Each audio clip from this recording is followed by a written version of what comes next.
Can anyone hear me? Can people hear me? Can y'all hear me? Testing out this new mic that I got, TikTok Shop. Want to be able to hear it. Make sure everyone can hear me. All right. Can y'all hear me fiddling with the microphone? Can y'all hear me fiddling with the microphone?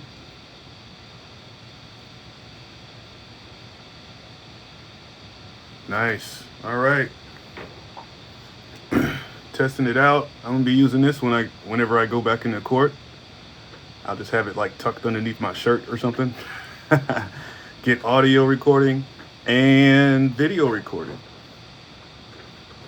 I'm not gonna expose that how I do that yet, but I guess I've said it before. A lot of people in my chat been reaching out, so I want to go live and give people an opportunity to speak their case and see if we can find remedy for them. Let me go in and share it.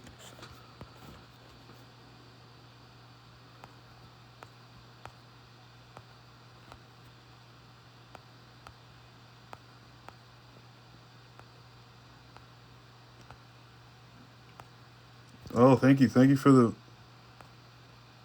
roses. Thank you so much. I'm trying to find this one person.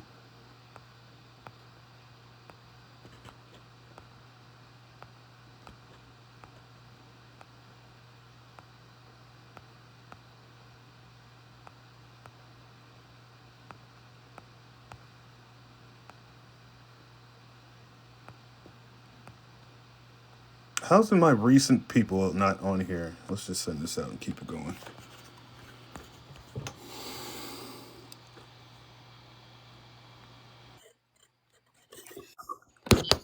Hello. How you doing? What's up?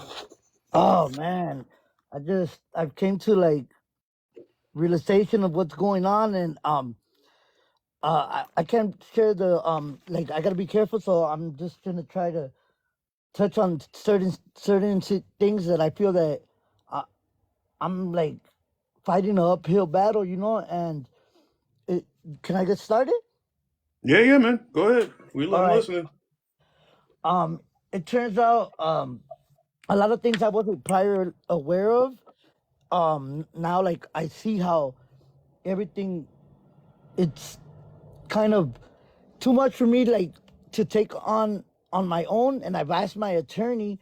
I have a court appointed attorney. Have you seen my page? For the people that are hearing, I have a dependency matter, and everything from the beginning I could prove. I have irrefutable evidence provided to me by from the courts themselves that they've amended it like three times the petition, and then eventually they dismissed the petition and refiled the new one. This was after the second court appointed attorney advocated for me, and I felt she felt for me, and she saw that I was being like falsely accused of something, and she just did her job actually, and then she was removed from my case. Um, like 3 months in at the first progress review hearing. I had called prior to that to try to speak to the commissioner because I had found the number on the website for the children's court. I can't share the names because everything is private and I wouldn't want to get in trouble. But I recently asked my attorney to file certain things for me, and she refuses to. She says that her and her team don't think it's appropriate at this time. I'm almost at an 18-month review hearing, which is after this 18-month hearing, either they're gonna choose to adopt the kids out to the grandmother, or put them find permanent placement for them, which may be putting them up in a foster home or something. When there were no exigent circumstances, no non-accidental harm, and no imminent danger to the children, and it's crazy because even the police have something to do with it. Like a lot of people. I don't know if you've seen videos where they say, "Oh, even the police are in on it," and this and that. Um, I've just recently found out that the officers, the reason that the investigation started was the mother was arrested. I had one of the children prior to the department's involvement living with me for 3 years, all his vaccines up to date, had seen the dentist, programmed dentist appointment in 6 months because you get a follow up appointment. You have to schedule it.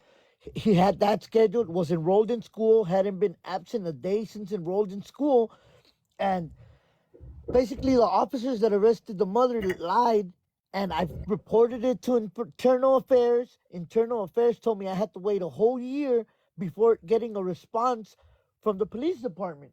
So a couple months ago I received a letter saying that what I was saying was deemed to be false. Basically, I'm not in those words. Let me see. I have the paper right here. Hold on. It says demonstratively false. That what I reported was demonstratively false. Then you go down to the bottom of the papers and it has a phone number for the complaint coordinator. I'm not gonna share any names, so I'm not trying to, but and it has a phone number. So I call that number and nobody answers. And nobody answers. So I call from my county phone because I even at the police station whenever I go to the police station and I complained already and I've brought it to I always ask for the supervisor to try to get some remedy to what's going on because also ties into like there's been a lot of like call in the call logs there's a lot of incident reports due to people making false reports and like I don't want to jump off topic. Let me focus on this first. What they're doing that is directly affecting my dependency matter.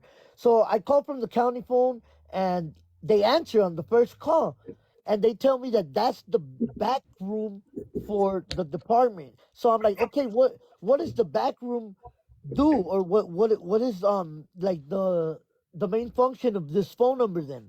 And then he's like, I'm gonna give you the complaint coordinator's number. This is not it though. This is a back room. There's different functions that we have. Like it could be a wide range of things.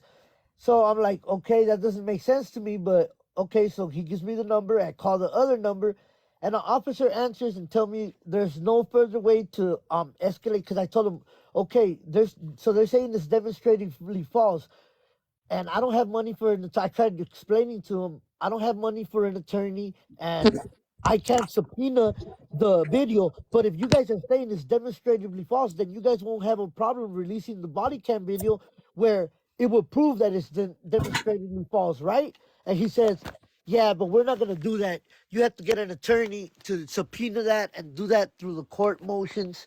So then again, I I don't have the money for that, right?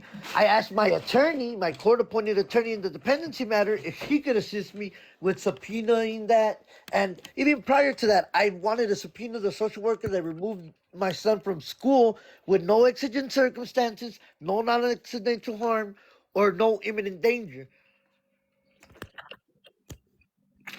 Hold on, I need to get something to drink. So, she refused to do that.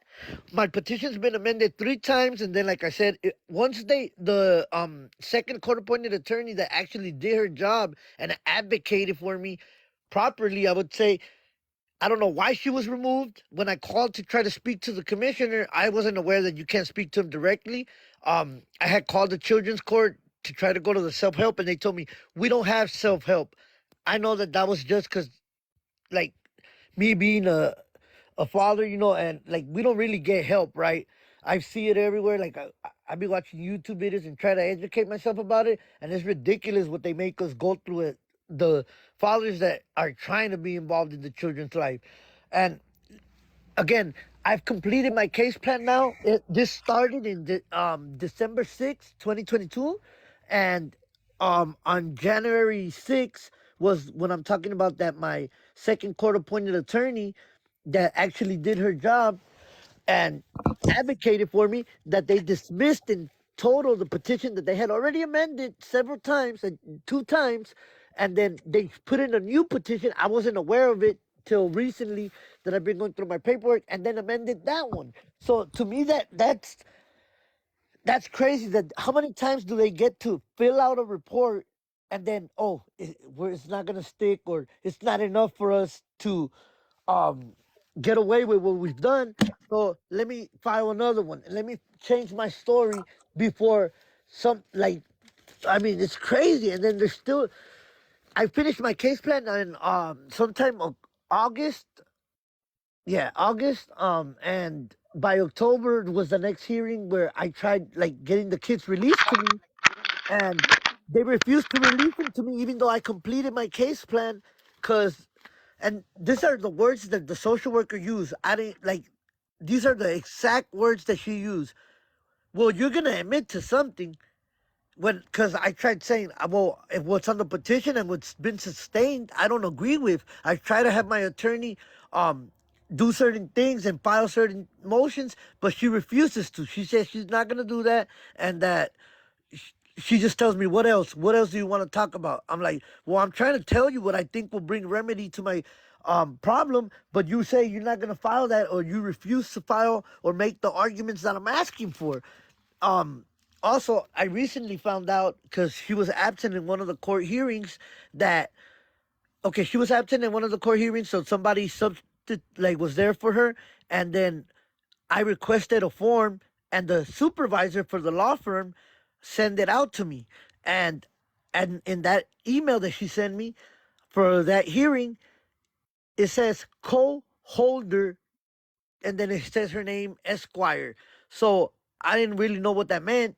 I called my attorney, and when I ask her, what does that mean? She starts going off hollering at me, but I mean like hollering, screaming at me that, oh, you're trying to nitpick about this. What does it have to do if if she makes some laws for parents? That has nothing to do with your case. Stop being petty and nitpicking. I'm like, I'm just asking you a question. I just wanted to understand what it is that that means. Her being a cold chairman, and then but she basically explained it right there. So this person that is the supervisor for that like there's Latin Lin 1, Latin Lin 2, Latin Lin 3, and those are supposedly different law firms, but I read somewhere on the internet that the person that they're under is all one corporation. Like it's somebody was making the argument that it's unfair because it doesn't matter who wins, because no matter what, they're still winning because all of them are owned by the same, or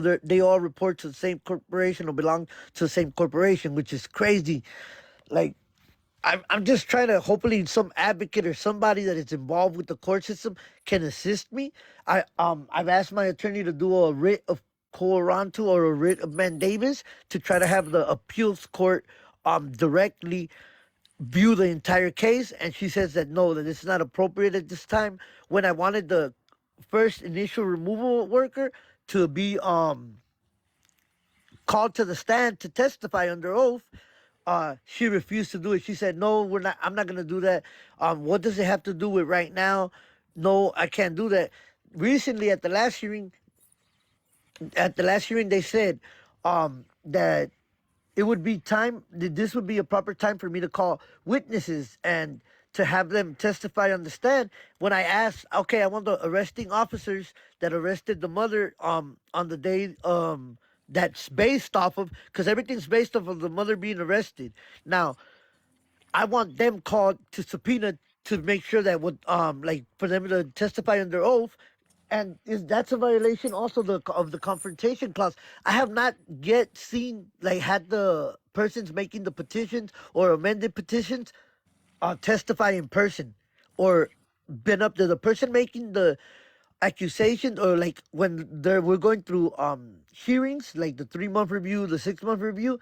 It's not, they don't have first hand knowledge. It's the attorney for DCFS, and there's somewhere I read that that also that's a violation of the California rules, because they can't be the state up there making, it has to be injured party making these statements, right?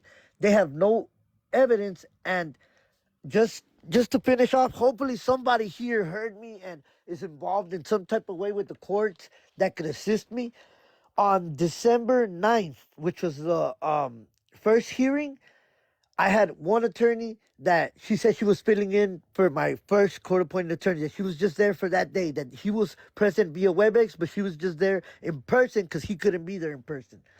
Um, she said I couldn't argue anything, that we were gonna either deny or like admit that it did happen. We denied it, and then she filed a no time with waiver, which would be like a um, what's it called in criminal court? had it on tip of my tongue. I don't know, but it's right here on dependency. It says no time fee waiver, right? So I had paperwork that proved that what's on the petition or what they're alleging was untrue, right? I tapped her with it when she was saying that we were gonna deny the argument, and I have recordings because I recorded once we got out of court. I recorded when I spoke with her because I didn't feel that she represented me properly. The attorney on the opposite side, he was trying to make it look like I wasn't doing my job as a father, and I had proved that that wasn't true. And instead of her arguing that, she stayed quiet. And I didn't know that I could.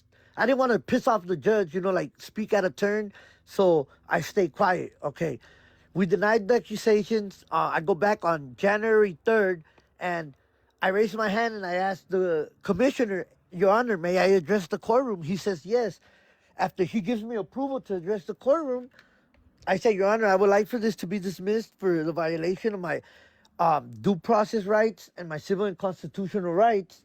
And I could also prove that either 80% is either of what's on that petition is either incorrect or inaccurate. And he just cuts me off saying, That's it, I heard enough. Obviously, the father just wants this to be dismissed, and that's not going to happen. He's not an attorney, and I'm not going to let him fill the shoes of an attorney because he's not one. So I raise my hand again and I say, Your Honor, may I say something? And then he says, No, you may not. You do know you can hire a private attorney if you're not satisfied with Mr. And then he says the attorney's name, it's representation, right? Right.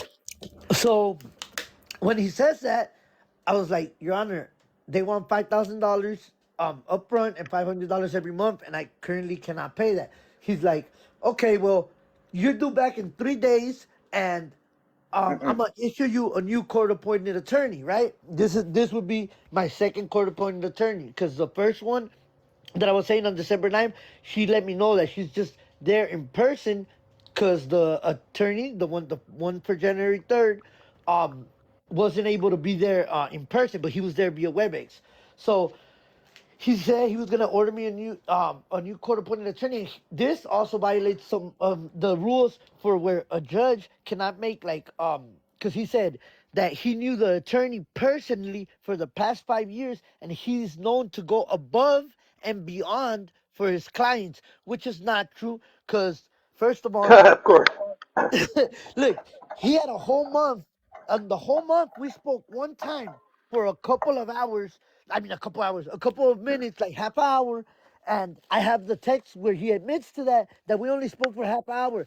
Reading the dependency, because dependency lawyers are supposed to have a specific, like I guess 8 hours at least minimum of like things that have to do with family, like classes, special classes that would make them qualify for to be a dependency lawyer because not just it's supposedly it's not the same as any other proceedings. It's not the same as civil. It's not the same as criminal. It you have to have like some specific knowledge. I'm guessing it's what because of like the trauma if when there is actual abuse to the children or when there when there is domestic violence and like for a while. I guess they have to be psychologically trained or have some type of background in family violence. I guess that's just again that's just my opinion. What I got from it. So okay, where was I again? January 6th. I go back with the second court appointed attorney. She makes all of these arguments that are like spot on, and I think that she did this on purpose, because she sent me the email of the argument. She had 1 day to prepare. This lady had 1 day, and what the attorney didn't do in 30 days, from December 9th to January 3rd, he spoke to me one time, and the rest was back and forth between texts. I provided him video evidence of the October 21st incident with the mother, and he refused to provide evidence that would disprove what the allegations on the first petition were. Now, the second court-appointed attorney on January 6th, I don't know if she did do this on purpose. I'm going to say she did because it makes it extremely easy for what I have to say right now. She sent me her arguments because she sent me a text message on January 5th saying, hey, we only have 1 day because I really didn't even want her to represent me after what had happened. I said, hey, I really rather speak myself. I don't want to. I don't think I feel I need an attorney. Like what's being said is not true, and I could There prove. you I have go. what? There you go.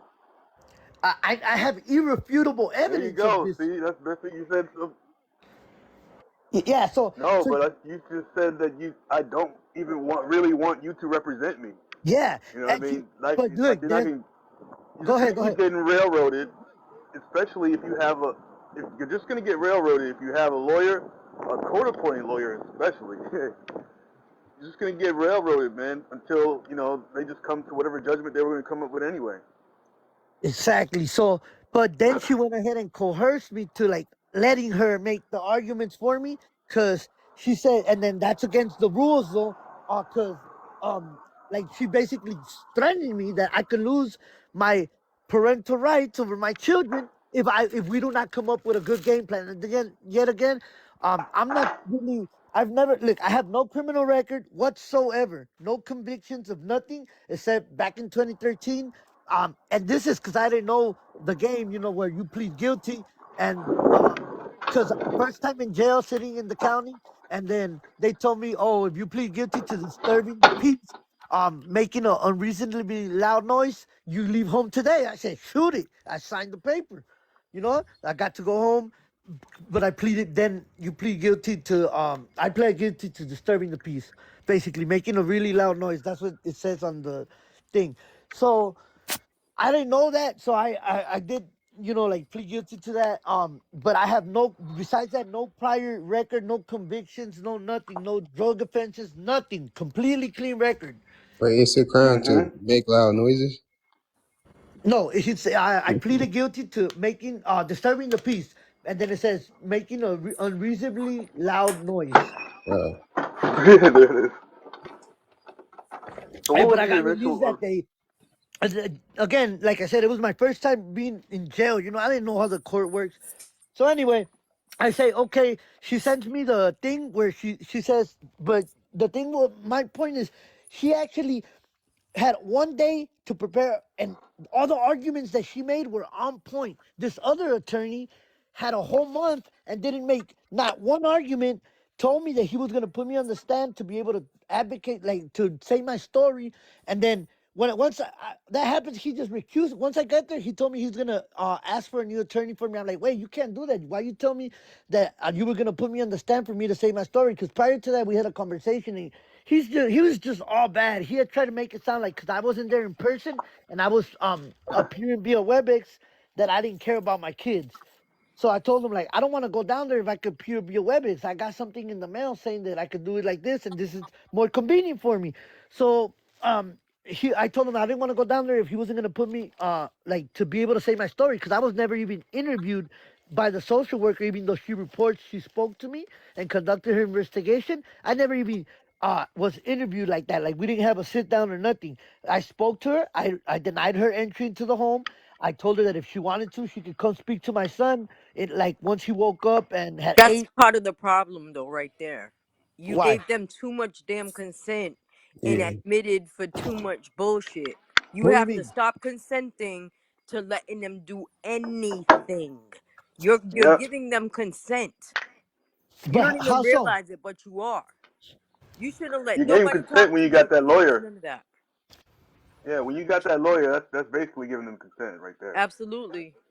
The second one, the one I'm talking, or right? Whichever Any one of they them. gave you. Okay, but you see, the thing is, she sent me over like her arguments, and she told me, oh, that if not, that I could possibly lose my parental rights. So But I'm she's not. lying to you. You She's can't believe lying. anything they say. They work for the court. They don't work for us. Right. So basically, And what you need to do is just tell them, "Hey, here I'm here on business, and I need your bond number, and I need to know who you are." There you I go. tried getting their bond number, and they say I'm not entitled to that information. Well, do a FOIA request. I correct. know all You that don't shit ask is them, easier said than done, but there's people on this live that can help you do a FOIA request. Start handling your own business because you cannot rely on them for anything. and They're that's for the against whole us. They're concept not too. for us. That's true. It's the whole concept. It's like you're not managing your affairs, especially if you show the court that you're just getting a lawyer to handle it for you. Yep, They're gonna treat you like a child, an infant. And then absolutely. after you write up that FOIA request, all you do is just take it and put it on record at the county clerk's office and be like, "Hey, I need this heard in my at my court case on this date," and they'll put it in there. And you Right. already know what's going on. Like I can hear that you know you're actually reading, you're doing stuff. You Right. know that Yeah. they're screwing you over. So you just gotta start participating. Do And not give them assholes consent to anything. you gotta claim who you are, because they're claiming you as that all capital name, and they're saying that Absolutely. you're not a sovereign. You're basically a citizen of the United States. They got ownership over you. He's a minor and they're Yeah, treating yeah, him yeah. as such. No, That I'm not a you're minor. that you're not capable of handling your Oh, own affairs. no, yeah. Look, I tried Correct. firing my attorney. I tried firing him on the record at one of the hearings, and the commissioner ordered me to take a 7:30 evaluation, and he said that that would do if I did that, that he would return the children to me, that it would weigh heavily on his decision to return the children to me. That's exactly what he That's said. because they work together and they're getting paid off of your children and you. But did you Yep. say it 3 times on the record? Because everything is 3 times. When you Mm, say something to them, you have to say it 3 times and you have to be firm while you're saying it. okay.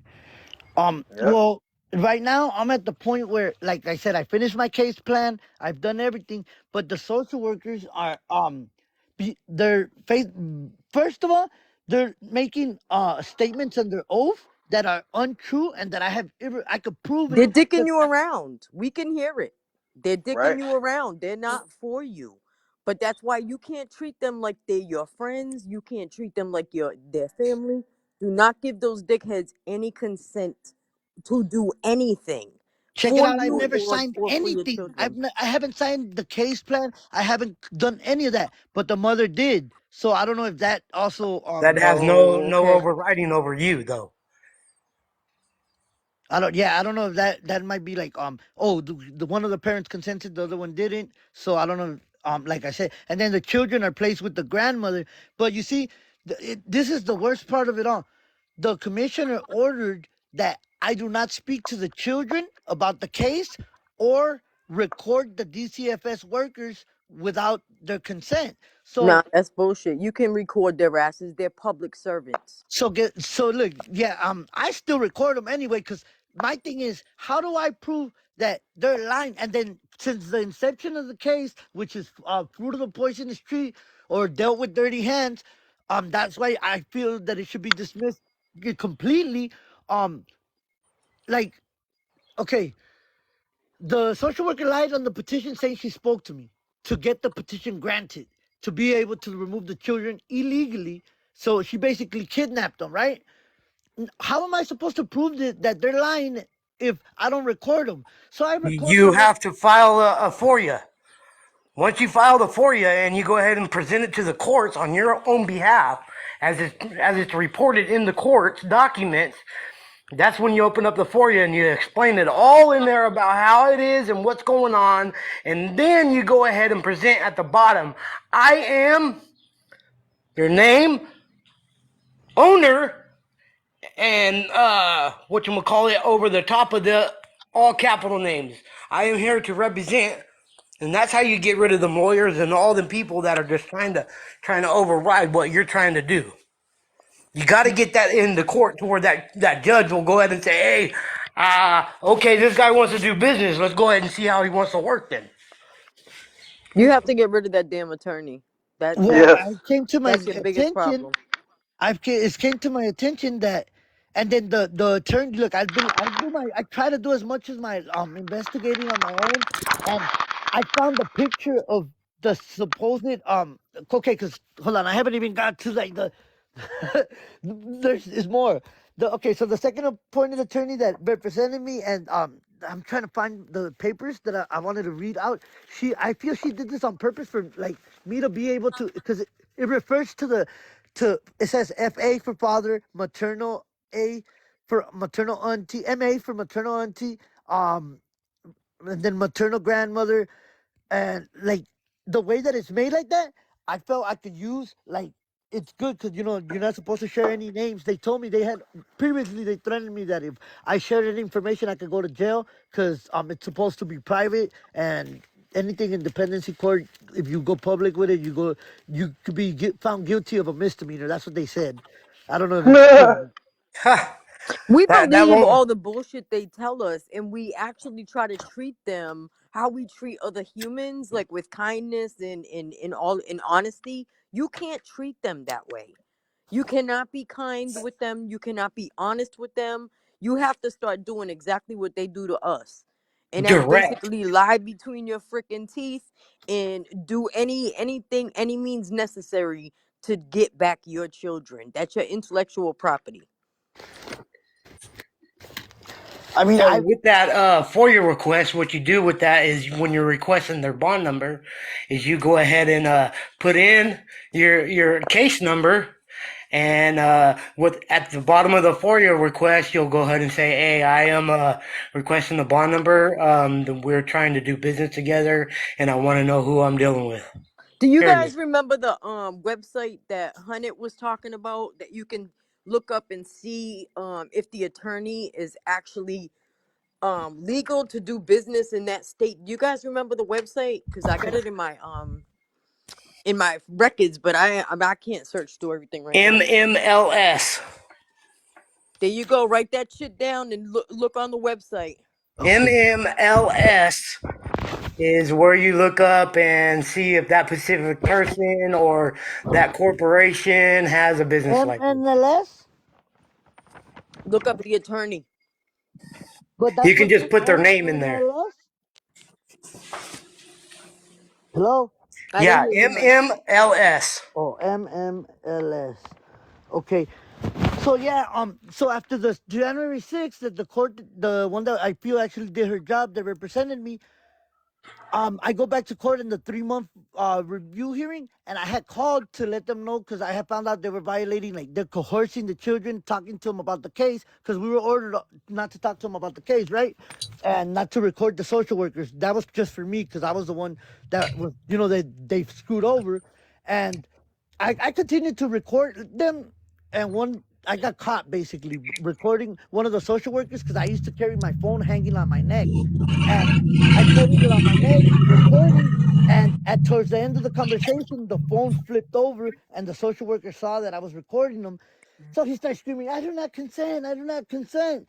So when we go next to for the 3 month review hearing, um, they tell them, and the county council, and she looked at me directly in the eyes and like grinned, like, "Ha, like this is gonna get you." Okay, so Her what opening you do statement, when you're going and stepping in with them, you let them know first thing off the bat, I am I always recording broke the this letter. without your consent or anybody else's consent. I am the owner of my own entity, and I want you to let you know I am the owner of what's going to happen further from this point on. You got to be direct with them. At And you this do point, not Yeah. want So like, here's the thing, right? Let's kind of wrap this one up so we give some other people time to speak too. all right. Because to me, it's like you want to get their bonds, you got to go through risk management, right? You want to get their oaths, you got to go through the Secretary of State. Um, that's what I've learned. If I'm wrong, anybody let me know. Um, and the fact of the matter is, if the children, like, people need to start, like, to me, studying estate law, because the children are property of the estate, and right now they're administering your estate because you're not doing it, especially if you're getting a lawyer. So the first thing I would do is I would, if I was in a situation, I'm just sharing what I would do. Okay, this Okay. is not legal advice. I know, entertainment purposes only. Right, exactly. Um, I would give the guy, and just don't try to fire him, but you have to have valid reason why you're firing. Give him a letter of Insufficiency instruction. of counsel. She refuses to follow what I'm asking her to. Well, That will give well, grant me I relief. know exactly. So if you give them a letter of instruction, telling them Letter exactly of, what you want them to do, and they do not do it, that gives you the ground to fire the lawyer absolutely. with honor. You know what I mean? You got to do it honorably. So you got all these little things you got to do to stay in honor with them with this contracting. But Real quick, just to let you know, what's the difference between a attorney of record and the attorney? Because in this, I found the picture of who the real attorney, the name of the attorney is, and she looks nothing like the person that's representing me. So I send her that picture and I say, wait, bro, just get rid of the attorney. But go. I would just go through the proper channels but she told me now if she's you want. But I mean, you could just go in there and say fire the attorney. I mean, this person's not going to speak for me. I'm here pro per in my proper person, appropriate persona, blah blah blah, sue juris. Put all that on the record. Get rid of the attorney, right? Because the thing is, I would file a motion for discovery, or and then you just put all those facts in there. Like I would, you said you could prove this, you could prove that. yeah, Put I all have that in full the discovery paperwork. motion. Put all that in the discovery motion and serve it on them. And if they don't, which they won't, they probably won't. They probably you have to file it like 6 times, like Burnett would tell you. He had to file his like 6 times before they just ended up dismissing it. But send me an email, man. Like we can start drafting something. Absolutely, and start. I hope you wrote down some of the stuff that he just told you, because he just gave you the best advice. The letter of instruction and to say that I'm in they're in proper Motion for persona. discovery or a notice of discovery. Yes, Notice of you need to do.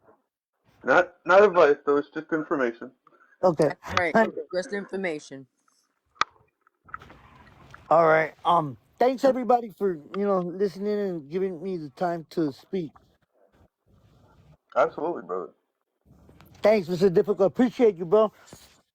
All love, brother. With thing. All right. Thank you, everybody.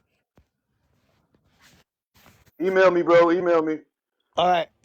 Well, can I get what's your email? Mr. Look at his Difficult bio. 80. Yeah.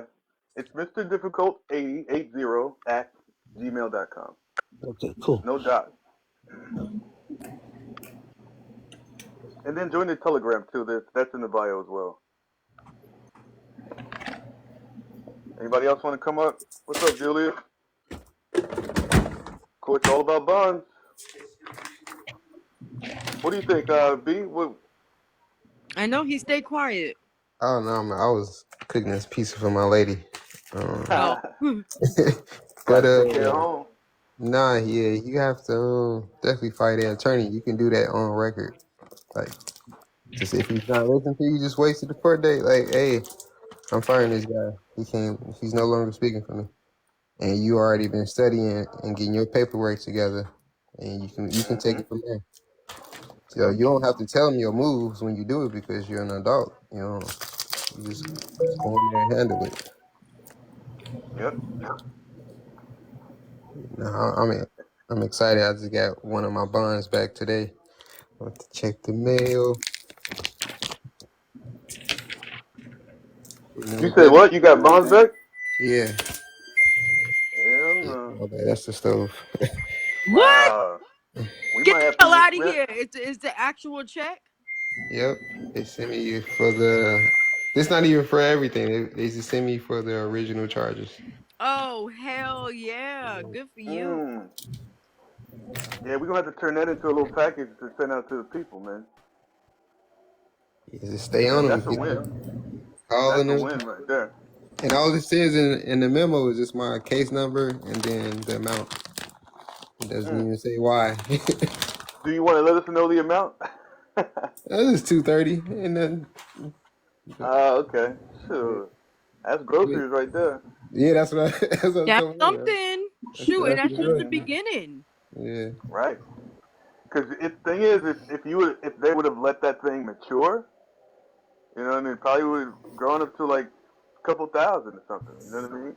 yeah, I know. I still got others to collect on because they never had my mail address correctly in the system. Even though they had both my addresses, they will always send it to my old address. I call my, do you have this address? And they tell us in back, I'm like, all right, so why I'm not getting anything? But then when I go on the dockets, it says first class mail return.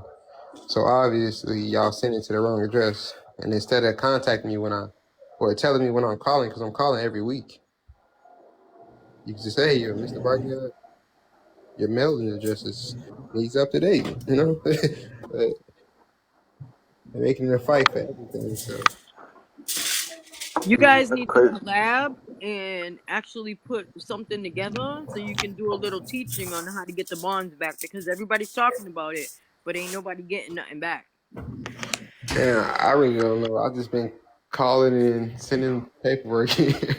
Mm-hmm. I'm not, You got it's, your P's and Q's in order. it's bugging them. Hey, I didn't get this. I see y'all released it, but it doesn't seem to be sent out. And when you talk to court recorder or anybody in finance, they're like, "Oh, it's processing." I'm like, "Well, it's been processing for 2 weeks.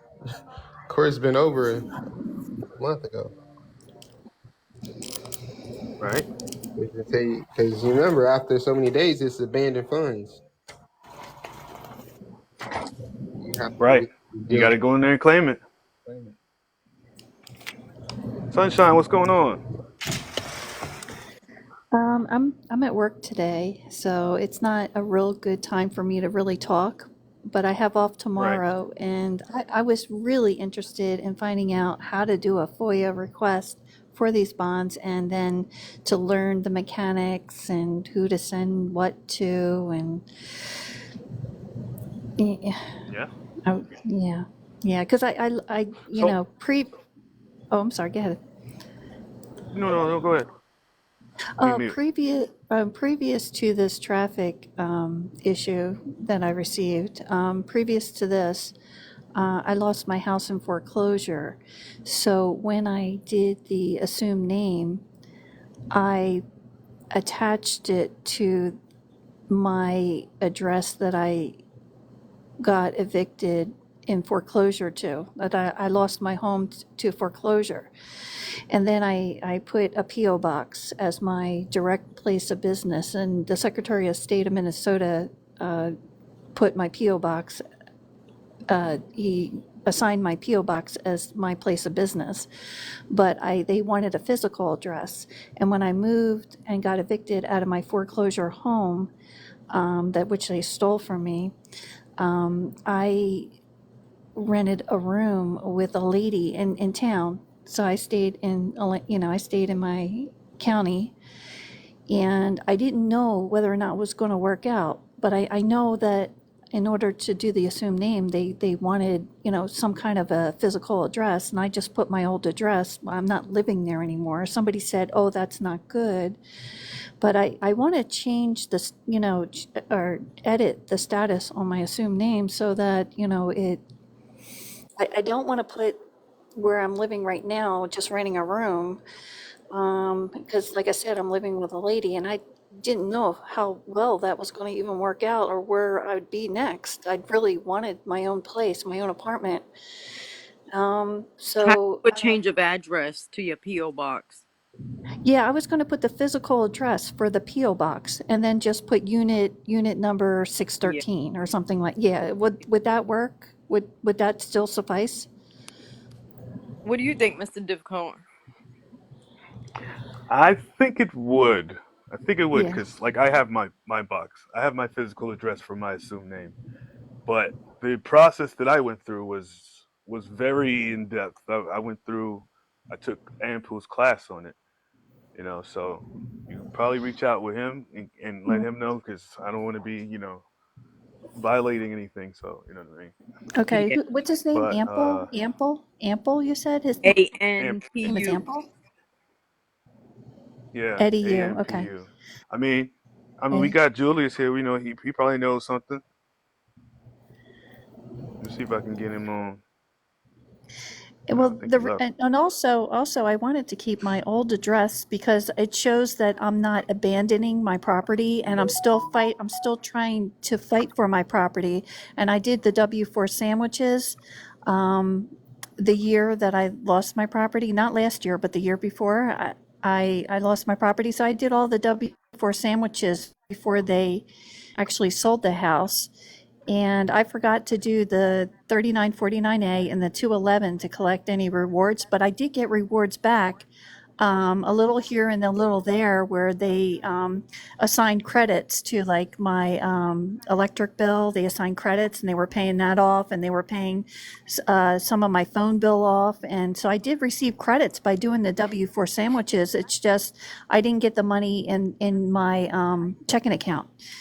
But it does work. But like I said, I haven't done the 3949A or the 211. Now, I did the bankruptcy, and I put my whole house on for bankruptcy, the whole entire house with the fair market value. And the judge, and I did the bankruptcy all by myself without an attorney doing it. And it got accepted, and it got accepted. And I'm thinking because it's a new docket number, they probably created a new bond with that docket number. Every time you go to court, and you get a different docket number, that's another probably like another $250,000 fine or more. I mean bond or more. I'm sorry, security bond or more. That's what I'm learning. But I'm still fighting for my house, and that's the reason why I put my old address, my old physical address, and I didn't have any other address. I didn't want to put my new address because I didn't know if it was going to work out, me living there with that lady. And I'm still there. I'm surprised. Sometimes things don't work out, and you butt heads with people because they irritate you, or you can't live with that person, or you're just different. You have differences, but it's working out fine. And I'm surprised that I've been there for over a year, so I'm a little concerned about that. Hey, thank you for allowing me to join, Mr. Difficult. So I heard you in Absolutely. Georgia. Hey, for the lady that with the foreclosure thing, I'm not sure what state you're in, but if you did a bankruptcy, Yes. I'm not sure how you did it, but there's a certain way you have to do it, or else they're gonna still administer that bankruptcy. What do I Well, mean by that? in You have to take out an EIN for the bankruptcy. You cannot bankrupt the social. an EIN. Yes. If you don't do it, the trustee is gonna do it. Okay? Okay. And All right. that's how Okay. they will administer that sucker from the date of birth back into what is it, perpetuity or some shit like that. Perpetuity, yeah, perpetuity. So I'm not sure when you did the bankruptcy, but you can always go and amend it. I would say go and take out a bankruptcy EIN. You don't want to try to bankrupt the social. You can't do that because we're already in a bankruptcy. If you understand Well, what's going no, on I as far as that.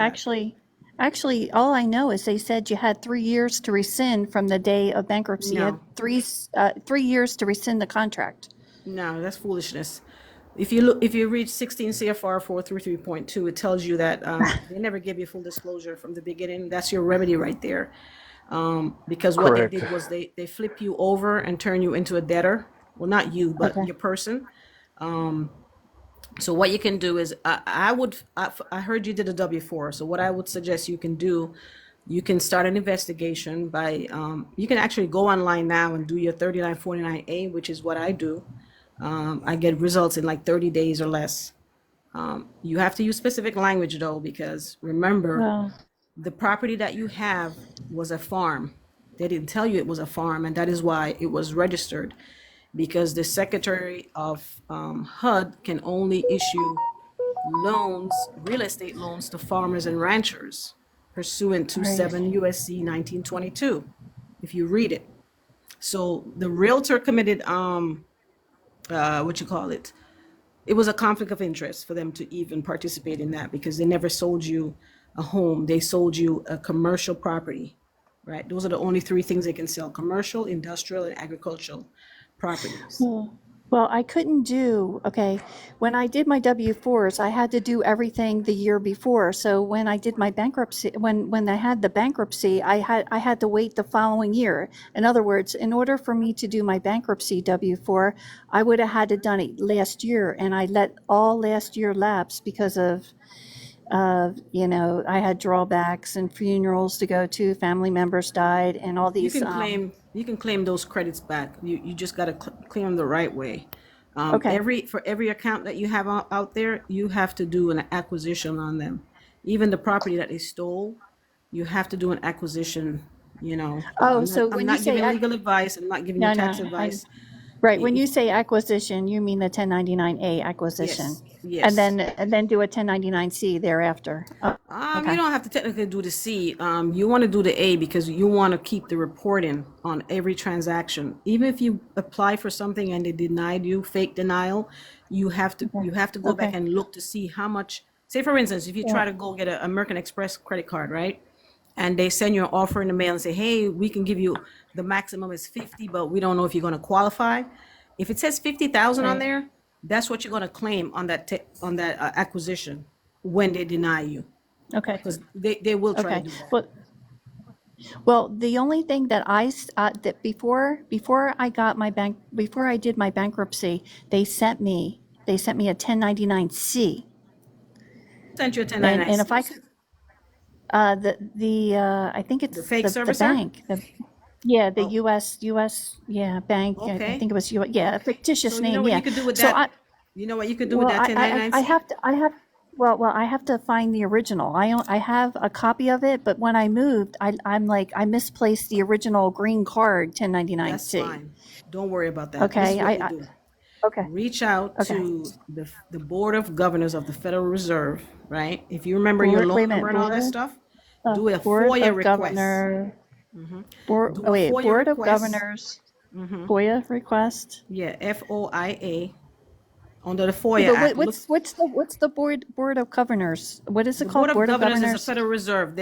So in order for you to do any financial transactions in the United States, you have to be a Federal Reserve agent. Okay. Okay. So they oversee all of these floating rate notes, the FRNs, whatever you want to call them. They oversee all those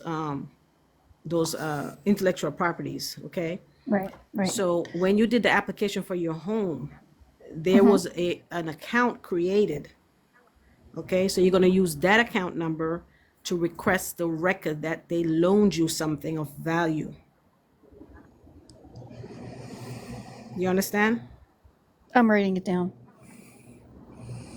Yeah, just go back to the initiation. You know, it's like when you go sign up with BJ's. You know, now you're part of their little trust organization. It's the same thing. They signed the back of the note without recourse, and it's been sold multiple Okay, times to do you have a different copy banks. of that? Yes. Yes. Yes. Of course. Okay, that's your evidence. So when you do your 3949A, you can upload that copy as evidence of them getting the proceeds and never returning back the notes to you. Do you know that they're supposed to return it back to the borrower? Yeah, and I never requested it back, but No, they you are don't have to supposed request to. it. That's their Oh, duty. they never did. They never You did are do the that. beneficiary Yes. of all Yes. things, right? We're Right. the end Right. user. Okay. So Okay. those are the Okay. words that you have to use when you're making your declaration. I don't do affidavits because I don't go to court. Affidavits is for you testifying in court in person, because even if you put it on paper as an affidavit, right, you still have to open your mouth and say it. So Yeah, do a got to get it on the declaration. record. Yeah. So you do a declaration, and anybody that's going in court on behalf of another person, they have to fill out an affidavit on the penalty of perjury. And nobody's doing this shit, and they're out here Right. testifying. These bar attorneys are bringing in so-called witnesses, and they're not even signing the form on the Georgia rules. It tells you, I think it's what 3.1. Well, so in other words, if a police officer gave me a summons or whatever, they have to sign an affidavit of penalty and perjury. They have to accommodate that Absolutely. with a affidavit, and they just handed me the summons. They didn't accommodate it with an affidavit. When you took it, right? Yeah. Did you sign? Did you sign it? No, I wouldn't Okay. sign nothing. What did Oh, you what? do? Well, no, I just took, they, They okay. handed it over to you and you accept Yes. it? Okay, that's an Well, yeah, acceptance. yeah, okay, yeah. But So see, what when did you they do did, after that? well, I got a ride home from Uber from the police station. I'm gonna But take it when, right back to their office and tell them you're well, not the okay. registered agent. Oh, okay. Well, wait. I wanted your opinion on one thing. When they took me back to like a cell, and they took my picture as if I committed a crime, and they took my Wow. fingerprints, For right? for a Wow. pullover? Well, yeah, because they said that they gave me all kinds of tickets, and they said I was like You've been disorderly, and targeted, girl. yeah, Yes, that was. exactly. I was thinking to say the same Yeah, thing. once they take your house, let me tell you what they do. They Well, start no, going after you from every no, direction, trying to come no, after no, your no, no. children. This is different. I have two situations going on. Oh shit. Recently, I had a traffic stop, and when they traffic stopped me, they submitted me like 8 tickets and an affidavit saying disorderly conduct, no insurance. So when they brought me back to the cell and they handcuffed me, they took my picture, and then they took my fingerprints on the screen. Not, That is not no even an ink. arrestable offense. Do you know you have to Okay. be a commercial driver to even? Do you know that the statute he's using, he's not even qualified? Nick, I don't know what you're talking about if you refuse to identify. Okay, in Georgia Supreme Court, it says that private people don't need to walk with identification. So we're not complying with the police because they're policy officers. So I don't Okay. know where you're getting your So, information from, Nick. okay, well, the only thing I wanted to get this point across to you is that when they took my fingerprint on the screen, they rolled my hand on the screen for my fingerprint. They said sign. So when I signed with upper lowercase hyphen, middle name colon, and then the last name, and then I put Benny underneath. I'm the beneficiary. If you're gonna Okay, create, let me help you out there. okay, What's your name? Kim, Kim. So you're gonna look up the public doctrine trust in your state. public. Wait, I'm writing this Yes. down, please. Doctrine, Yeah, trust. I may be saying it wrong. So Am so I in every state there's a public trust, okay? okay? All right. And the police he has a CBA with the county, which is a collective bargaining agreement. I don't know what Nick is talking about because you don't understand. The Constitution is not for us; it's for them, okay? So Correct. I don't know what the Hey hell he's guys, talking about. So let go do me your let me research, kick Nick. because I hold on. Let me get him out of here because we don't need that energy right now. Yeah, I'm not a Say, ma'am I either, mean, okay? it's Don't put no great. titles on me. It's I'm all right. Hold woman. on. Let's just stay because I'm getting flags here too. I don't want to get my live restricted or canceled. Nick, I'm gonna kick you, man. It's no hate or anything, but we just gotta stay in a certain kind of mind frame here, and I gotta keep my live alive too. Yeah, he's saying he's done a lot. Like what? What does that mean? Identify. You I got don't to even know commit how to take him crimes. out. You know what I'm saying? What is he talking about? I agree. I You agree. know, nobody's listen, Kim. If you never ran over somebody's foot, and even if you did, you probably have insurance, Yes. right? so, so the cop Well, is Right. taking it I don't have into his own insurance. I hands, don't have talking insurance. about you cause I injury to don't the have insurance. public. Well, Forget about all right, that. right. I'm just Yeah. saying Yeah. Look, there was no crime, right? So I don't have insurance. No, right. Well, it's I don't think fine. so. You But don't need it. listen, I didn't have. Neither do Okay, I. I but don't see, have I it for keep 4 1099As in my years. car for. Hold on, Listen, Okay, guys. all right. One Tell at me a what to do. Because I'm a little nervous. understand. Listen, time. if you're Yes. traveling on a public road, right? Yes, I Like am. when you go Yes. Uh huh. into the court, they always say the court is a public building, right? And it's been funded by who? Right. The public. Their own So what do you entity. think is Well, happening yeah, with the roads? The road is a public road. Who do you think is funded by? the public. Okay. So if you go read Title 49, it talks about who's required to have insurance. If your car is not over 10,001 pounds, it doesn't Title qualify. 30 Oh my God, he's talking about traffic doesn't stop, qualify. 1099s, bro. I'm trying to get him out of here. Hold on. Nick, Wait a you're a minute. foreigner. You Wait a shouldn't minute. even be on What this title did you platform, bro. say?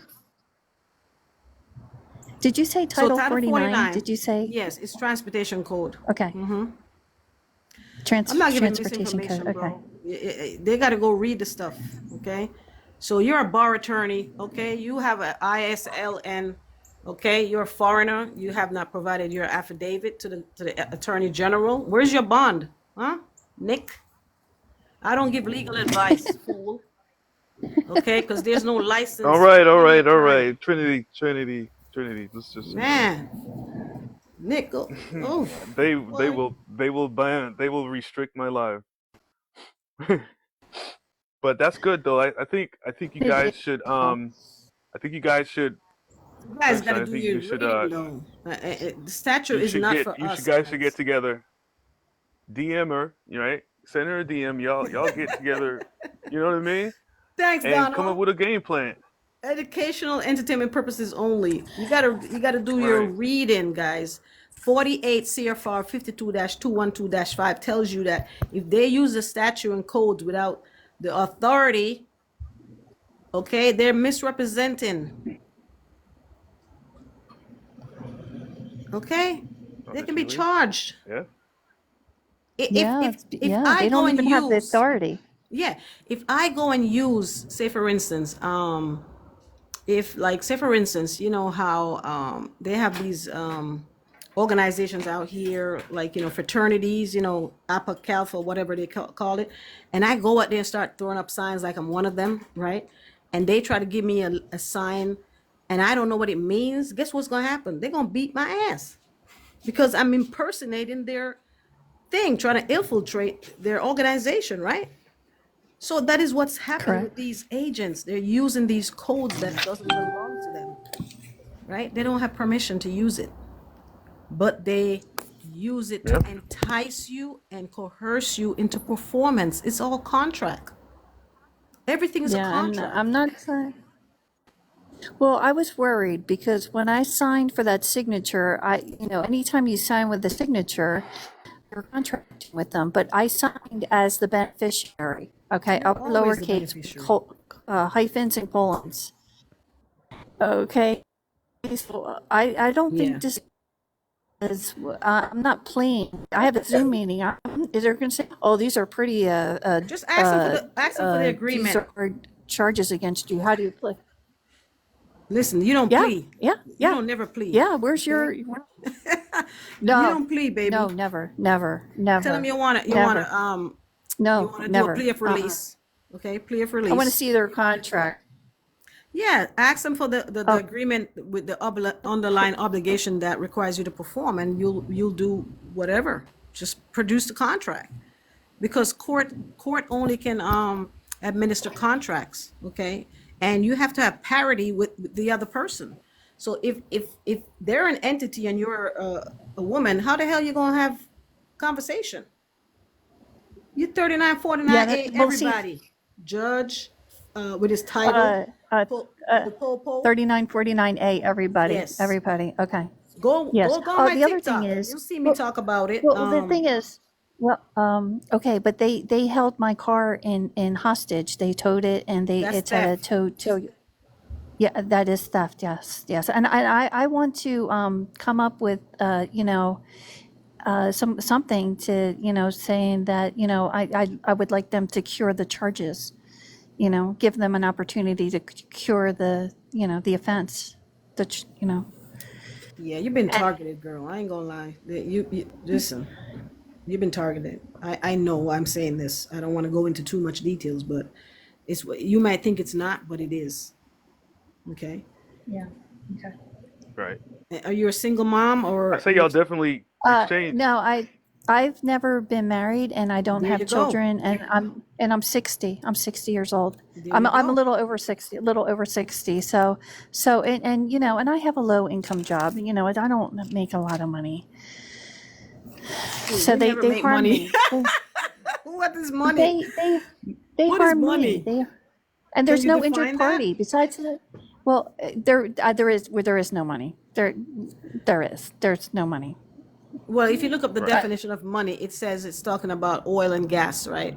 Resources out of the ground. That's money. Right. And your labor is money, if you want to call it that. Right. Okay. But just start small. On the pressing issues, just go back to what happened. Write your declaration and ask them to produce a contract. And then you look up the public trust doctrine. Everybody that's on here, look up your public trust doctrine for your state, because every public office is a public trust. All right. So when you find that, you report the corruption, because now they're taking money from you. You already funded their little county down there, right? You already funded it. right? You voted them into their fake office, and now how can a servant charge the master for anything when we're already paying you, Mm-hmm. right? For you to have a nice cushy desk and a nice cushy computer, and you out here trying to extort me? Because why? You silently consented unknowingly. So you can say, hey, forgive me. I didn't understand that I was participating in something that I'm not a part of because I'm not a resident pursuant That's to right. I'm not a 19 citizen. USC 81 little o tells you that you have to be a municipal officer to be a resident in the state.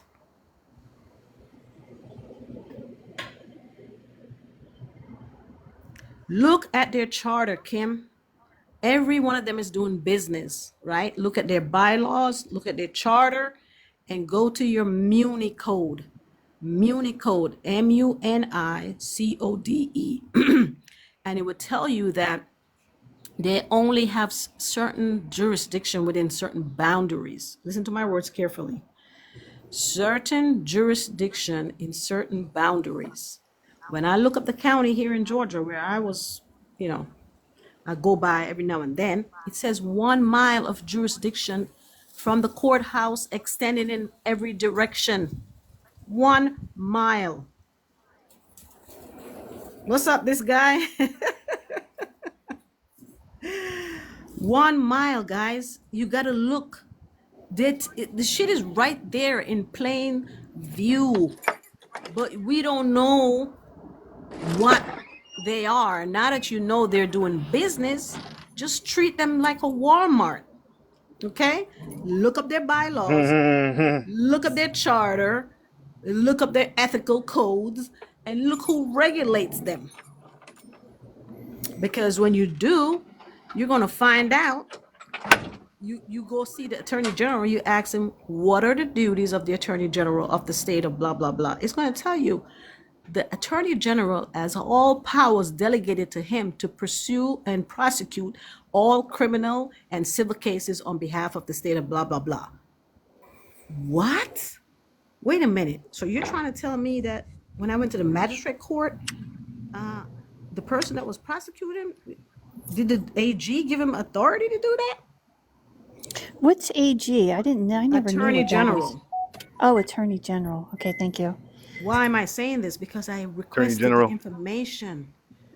Mr. Difficult, do you know I'm in Georgia, right? And I reached out to Chris Carr and I sent him an email because I don't like Okay. mailing stuff, right? I don't like paying for shit. So I emailed him. I said, hey, my guy, public servant, I have this person down here acting as a magistrate, and his name is so. Can you qualify that he has the authority to act on behalf of the state of Georgia? Tell me what his reply was. Guess. Anybody in the chat? Please, I want to see activity, Mr. Difficult. We want to get your shit back up. I can't wait for you to tell us. I was switching to my speaker. I didn't get that last part. When you ask the But you attorney probably general said, who he has delegated in the county to act on behalf of the state, what do you think his response was? please give me 30 days to respond or something like that. I wish. All right, let me help you all out. Let me tell you what he said. He came back. Of course, they didn't sign the damn letter, right? They stamped the shit. It says, we don't know who that is. They're doing their own thing down there. You may want to work it out with them, ma'am, because you're a private citizen and we can't give you legal advice. If you can't work it out with them, sue them. That's what he said. I've done this 3 times. You hear what I just said? So when you fuck around, you'll find out. Now you have the letter to prove that they're fake. Wow. Could you send me a screenshot of that? You don't believe me? Shit. No, I don't. No, No, it's not that I don't. But that would be great. That's something great to share. No, I would like to see some kind of like cookie cutter letter. Not a we can Kim, because everybody's situation is different, right? Listen, this was a little traffic ticket. I beat it, okay? I get them $1 money order. Okay, that shit works. Listen, you just get the person's name that's in the black robe, Okay, if you don't give you his full name, look him up on the bar. Look him up under the ISLN. Okay, what is an ISLN? It is an international. It's from England, where they have to register over there because they're foreign agents, right? In order for them to I broker the securities, okay. right? So but you said it was ISLN. ISLN It's like an Nancy, acronym. Yes. N like Nancy. Okay, okay, okay, Yes. okay. So All right. N means Well, number. see, they have to. I thought it was the 1938 Registration Act. Oh, trying to remember. Oh, sorry. It's called an FARA. You're talking about International FARA. Standard Lawyer Number. Okay, you can look it up on Martindale Hubble, and I all the think she's judges have it referring to as the well. FARA Act, Foreign Agent Registration Act. I think that's what she's Right, they're referring acting Yes. to. as executor. Listen, guys, if you don't let these people know from the probate court that listen, I'm a live bitch, and here's 3 people that can witness it that they know me as blah blah blah. And once you put that in, that's your letter of administration. They can't administer your estate after that because they have rules that they have to follow. In Georgia, it says it exquisitely.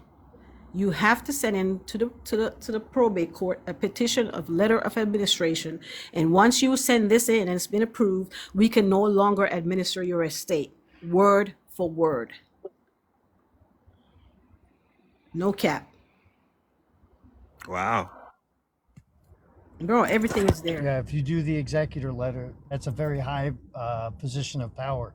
It's because the judges in the courts are just administrators, but an executor is above administrator.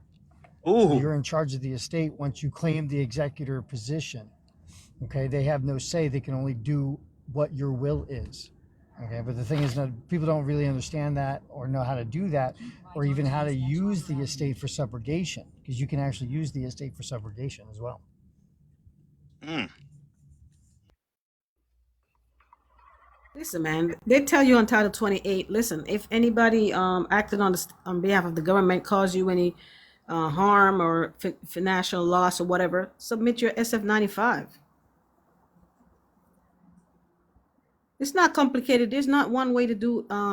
You have different things and different ways. A lot of people don't want to fill out no forms and do all that stuff. You just write what it is you need.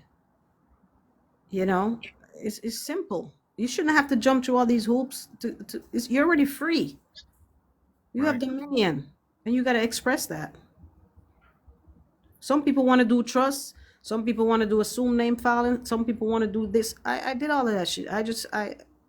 I don't need to. And Georgia tells you don't need to register anything for you to claim your personal name. Once you say you're the one that's known to use it, that's enough. But when they start acting out of their authority and start causing you harm by kidnapping you and forcing you to pay debts that are obligations, right? You need to report it to the top dog. The acronym. Can I ask a question? Mhm. What would you do to get somebody out of jail, for instance? Get somebody. I've never taken anybody out of jail. My good friend does it all the time. He just send in a notice of liability to them. Okay. You have to use special, like I say, you have to use strong language. He does use the fruit of the poisonous tree because that is key to everything. Right. Right. I read like 2 chapters out of that book. I got to finish it. Yeah, and he used allocution. There's a certain way you have to do it, and once you say it, you just walk out of the fucking court, and you can't make sure they don't put no shackles on you, and you just say what you need to say and just walk out. It's called allocution. Allocution. Okay. Brother, To be honest, guys, I don't do court. I don't go in there. I tell them I'm not coming, and I give them the reasons why I'm not coming, and I let them know if you use that name over there, and you gain anything financial or have any pecuniary whatever, then I could go ahead and file my notice for infringement. They may like, oh, you don't know what you're talking about. You have identity theft, and I'm like, no, you actually are using my information. So right? I send them my affidavit, and they had a fake bench warrant. Now the record is nowhere to be found. I can't find it anywhere. It's gone. I even checked my driver's license record, the fake driver's license record. The case is not even on there. You know, $1 money order with a stamp and a trademark infringement, and that was it. So there's different ways to do stuff. So when people come, when I people got a come and say, question for "Oh, you're doing this wrong," and do it, that's your perspective. Trinity, I have a question for you. Mm-hmm. The trademark. Now, did you do it through the patent office, or are you talking about like just doing like a common law trademark? All right. So let me tell you what I did. I first had the assumed name, right? But because I don't live in Minnesota, if you read the instructions, it tells you have to publish it in your county. So what I did was I published it in my county for 4 weeks, 3 weeks actually, because in Georgia it's 3 weeks, in the organic record of the county. And then once it been published, I went and got the affidavit of non-response, meaning that nobody challenged me on that trade name, because it's called a trade name in Georgia. I did a whole YouTube with Eon on there a couple years ago, right? So after I did that, I took it and I recorded it. I didn't register it. I recorded it as a public notice with a certificate of good standing. And what was the other thing from Minnesota? They give you a certificate of shit. It's been so long. I don't remember but Minnesota give you another certificate, right? So I attached all of those and I just recorded it. So what I did, that is what I sent to the court. I sent them the affidavit of non-response with the publication numbers, you know, because once they create a number, it's indexed somewhere, right? It's called an index number. So when they can go check the record and they'll see that it's actually public notice. And I put on there, you know, if they use it, blah, blah, blah. You know, you put your notice the way you want to invoke it, right? And then on top of that, my guy, I did a USPTO filing where the name was published. So I didn't use the birth certificate name, because what you often understand is this. Whenever you buy anything, they never normally put your full name on there. They'll put like first name, middle initial, last name, or first and last. And they might put unmarried man or unmarried woman. That is a real name. First name, middle initial, last name, unmarried woman. You can use it as a trade name, the whole thing, guys. I kid you not.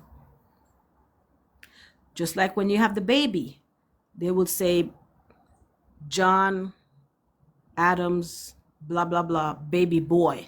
That's a real name of the entity that they create.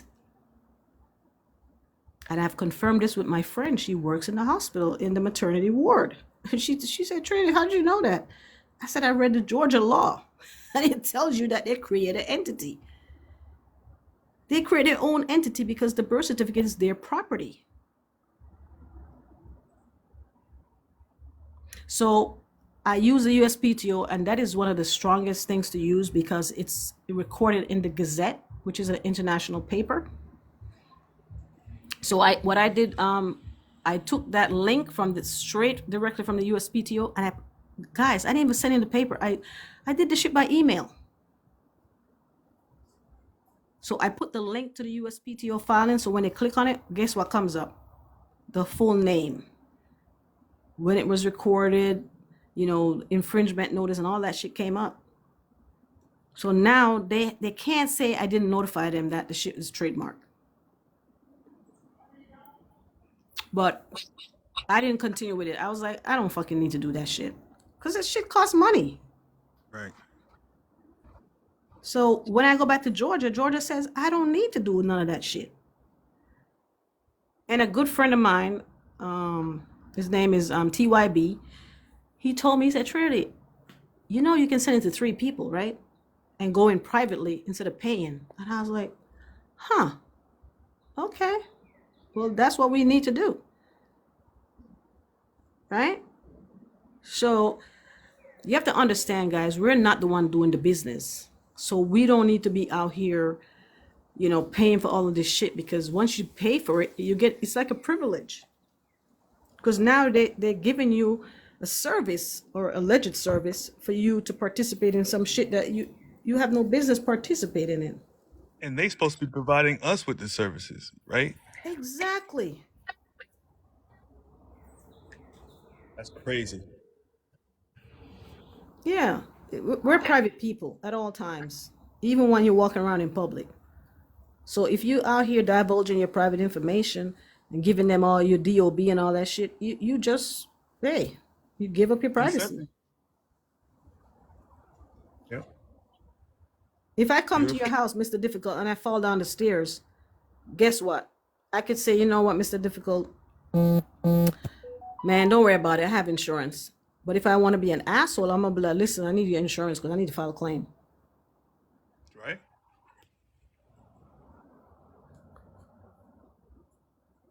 Nobody's out here acting in honor. Everybody is so dishonorable Right. and using hearsay shit to tie you up in some legal action that they have no business, because they don't have no first-hand knowledge of anything. All these attorneys flapping their gums, they have no first-hand knowledge. Somebody tell them some shit and they put it on paper. They're testifying.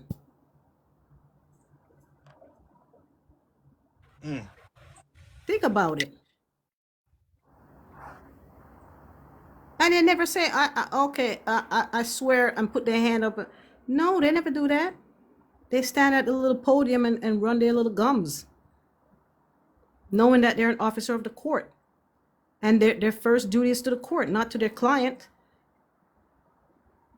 Right. Man, listen to me. When an attorney, when you retain an attorney, that's an employer-employee relationship, okay? And we're not reporting this shit to the IRS that they're taking money from us. Talk about how can you represent me if I'm standing right here? I can't represent myself, or you can't represent me. Right. You can counsel me. You can give me advice, like, Trinity, don't do this, and advise me. That's what you're supposed to be, advising people. They're not advising nobody, man. They're talking up for you. You just hear the guy with all his woes with his lawyer? First guy that came up to speak. It's crazy. I'm like, everyone's like, that's the first mistake you made. You got a lawyer. I mean, you can listen. If you read the federal bar, right? If you read their charter, their powers and duties, it will tell you. If you know what, Mr. Difficult, you can bring it up on the damn screen. Let them see it right now, because I don't even think any attorney has ever read that shit. I would be happy to. Hold on. Orlando. Somebody say I'm not answering them. Who say I'm not answering them? Oh, do you have a bond at court? I don't know. I mean, they have to listen. If they're doing business, there has to be a bond somewhere. Contact your state attorney general and the secretary of state and give them the case number, and ask them to produce the bond for that court. They're gonna tell you they're down there in the municipality. They're doing their own business down there. You got to go through your risk management to get their bond, or the probate court. All right, what am I pulling up? Request this stuff. It's for you. What am I pulling up, Trinity? The Federal Bar Association, powers and duties. I'm gonna tell you what code it is. I got this shit in my brain somewhere. Federal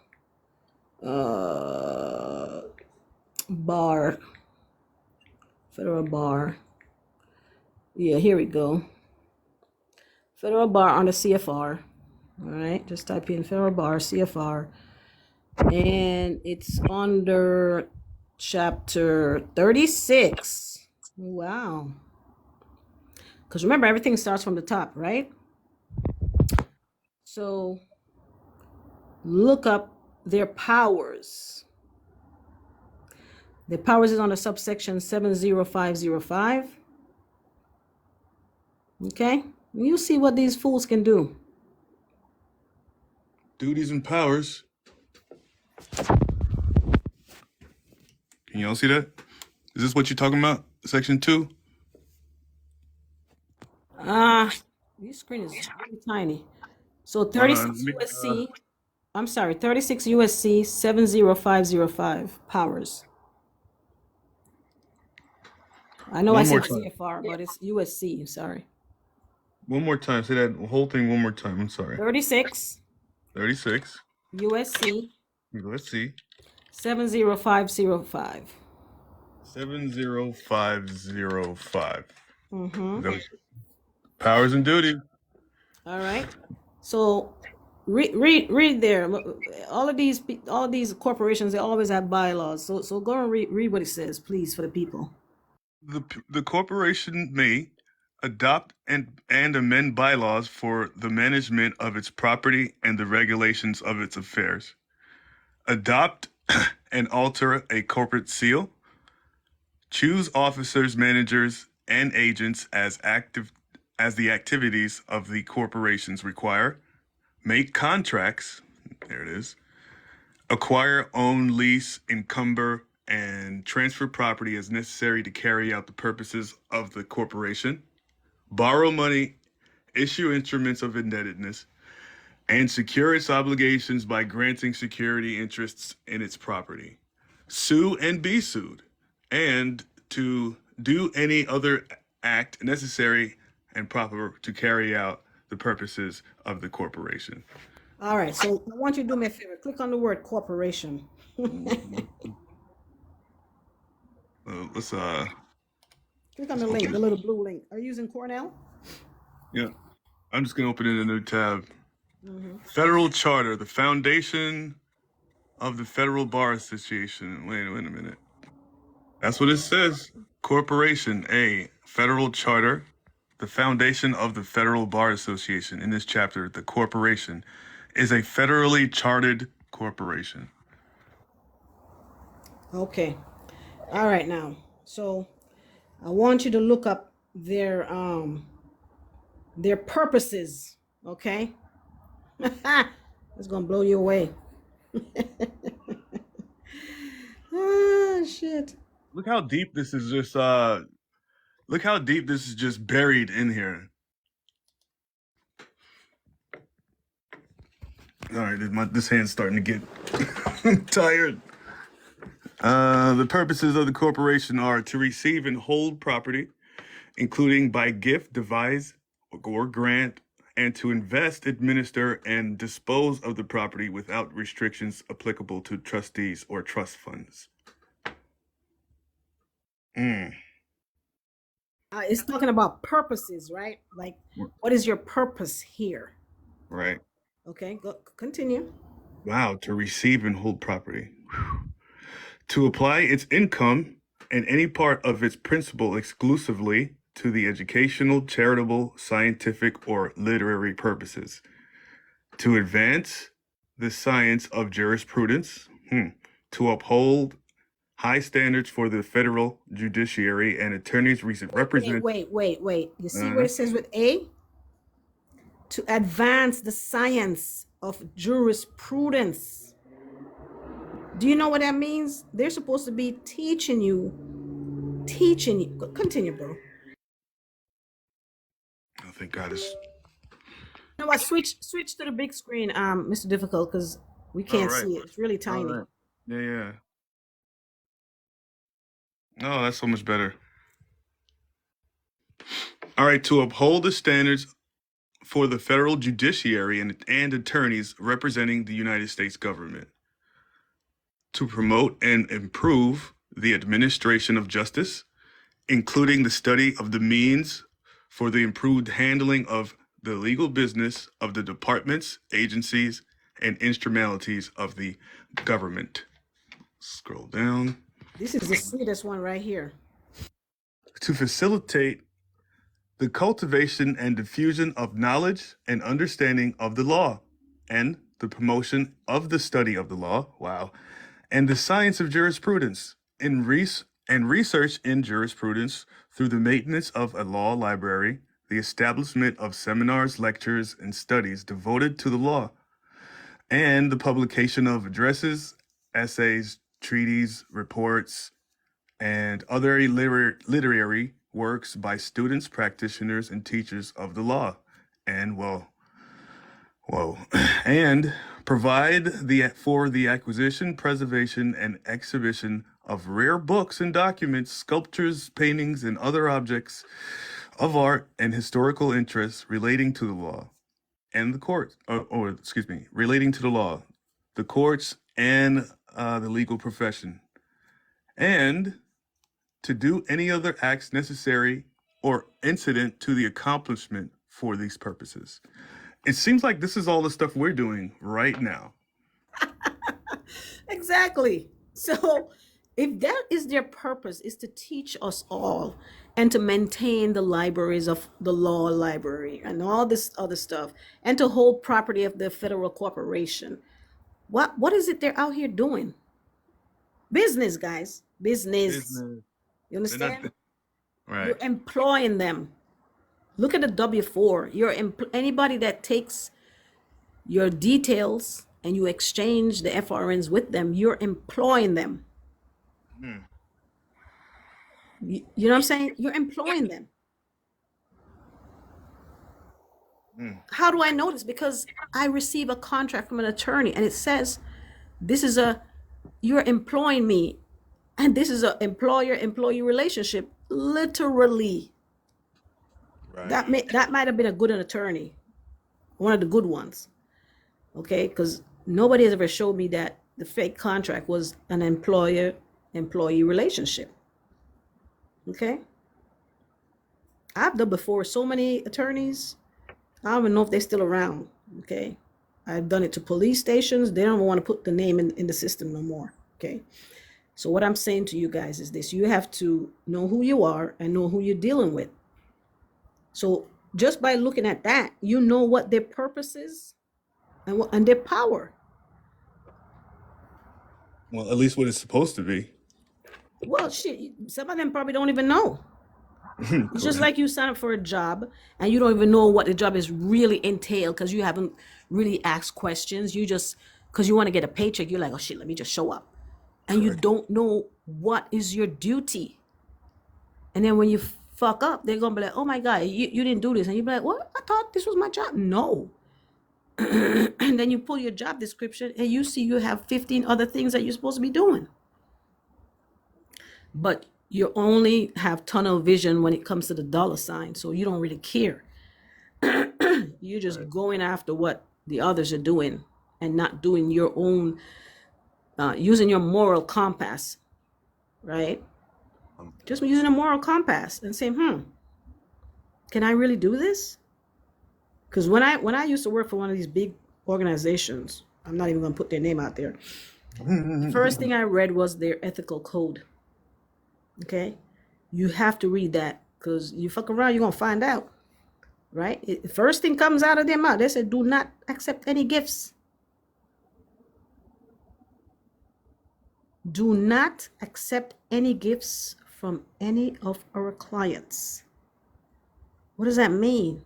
They want to take you out for lunch? Don't go. Thank you, but no thank you. It's against my ethical code.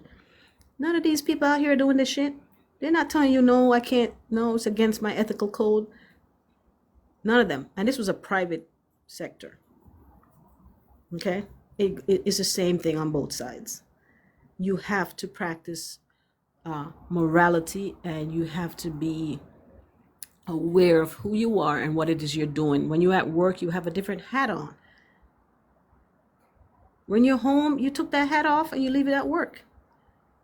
You're mommy and daddy at this point, right? But these actors out here thinking that they have some authority because they have this color of law that they paint. It's an illusion. It's a semblance. It's an illusion, and it requires your consent. Guys, everything requires your consent. Right.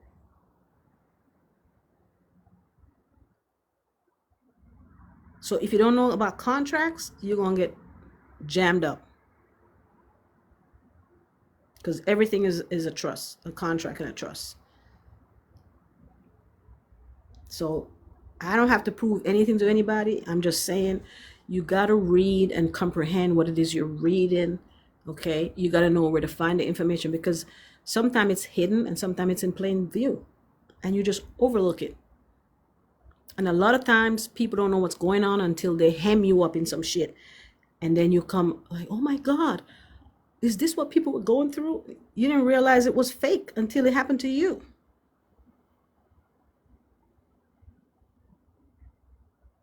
All right. So, Mr. Difficult, you're in the same state as I, and I'm telling you, that shit is like right in your face, brother. Yeah. Like I was saying on one of my lives, it's like when you actually go into the court and you can actually see that these things are actually happening, it's eye opening. Bro, When you experience it for yourself, when you get that win back. I send let out me tell the you something. I followed my friend to court. I didn't want to go, but I didn't want her to go by herself. Okay, it Mhm. was doing the Corona bullshit. Whoops, excuse me. It was during that time when they have people put on that thing, right? So I didn't go in there with that. Right. I just used my bandana. But anyway, make a long story short, I started asking the fake prosecutor, a lot of questions, and she was getting all, fidgety and stuff. And I said, "Listen, ma'am, we've been here for like 20 minutes. Where's the judge?" And they're like, "Oh, he's in the back." And I was like, "What? Did you tell him we're here?" And she's like, "Oh yeah, he's doing a Zoom." And I'm like, "Wait a minute. You're telling me you have us rent a car, find babysitter, got a motel, buy gas, drive over here, and he's having a Zoom with who?" And they're like, "Oh, he has other cases." And we're like, "So you couldn't give us the common courtesy of doing a Zoom as well?" I said, Right. who we gonna send the bill to?" And she was like, "What?" And I said, "We took time out of our day to come here, and you're now telling us to wait because he's on a Zoom?" I said, "Nah, I need your business card." The lady disappeared for I kid you not, 15 minutes. I told my friend, I said, "Listen, I cannot stay in here because I cannot breathe, okay, with a Mhm. handkerchief on my face. So I gotta go." She said, "Wait, don't go." The lady comes back, okay. Now, mind you, we had on a lot of copper and stuff. She had on a lot of copper on her and stuff like that, rings and chains and all kind of shit. Okay. Mhm. The lady started freaking out. She brought a card, and I flipped it over. I said, this is not your name." She said, "Oh no, no, no, it's my colleague's card, but I just write my name on there so you can know who I am, because I ran out of cards." And I was like, "Really? How convenient." I said, "Oh." I said, "So it says that you're from a different county." She said, "Oh yeah, I practice in several counties." I said, "Whoa, wait a minute, you got license?" She said, "Oh yeah, I'm licensed in different counties." I said, "Really? I would love to see it." She said, "Well, I said, "All right, to make a long story short," I said, "All right, here what? Since the judge ain't coming out and you're here, we're gonna send the invoice to you." She's like, "Why?" I said, "Because we gotta get compensated for this travel." And I left. My friend comes out laughing. I said, "What happened?" She said the judge would not come out. He told the DA, "Hey, tell her if there's nothing else she needs, she's free to leave." Okay. We're like, "Nah, this is not over." We sent in another notice of their liability, blah, blah, blah, blah. She called me a couple months later and she's like, "Trinity, they told me to come to the back of the court and it said it's in a dead file." She's like, "What I mean?" I said, "The hell if I know, the shit is dead. Leave it alone. Tell me why today I went to look up some shit. It says a record would not be found if it's in a dead file, it's been disposed of under these circumstances, blah, blah, blah, blah." And he gave the examples. And I was like, now I had an idea of what it meant, but now I knew. Now I know for certain today. So it's weird that I'm talking about this and I found the shit today. So what I'm saying is this: you got to start asking questions, guys. You just start asking questions Right. because it's contract. So we ask them to produce the contract, produce the agreement of the underlying obligation that I am required to do such thing. It's peonage. Slavery has been abolished. Correct. So you can't lock me up for no damn debt. Congress says that. Go read it. The Public Trust Doctrine Act. Everything is an act.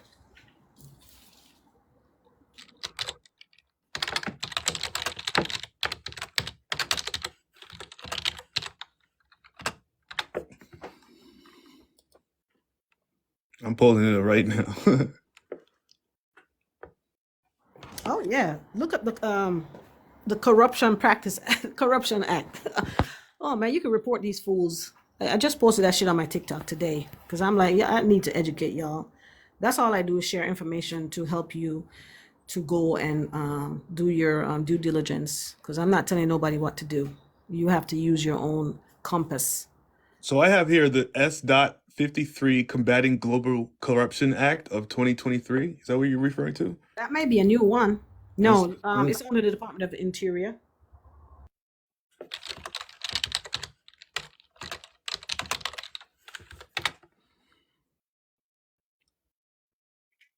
Shit too. The Attorney General, but nobody's doing it. I think I'm gonna do Their that. public office to profit, and that's against their canon codes. Canon. Cause they're under canon law, guys. What do you think that is? It's Roman. Mm. So does anyone mind if I'm gonna be posting this to my YouTube? Just want to make sure everybody's cool with that.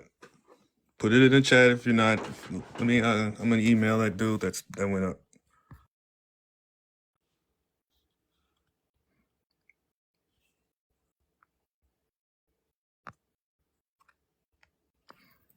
That's great information, Trinity. That was beautiful. I tell you, I've done so much stuff in my life ever since I come.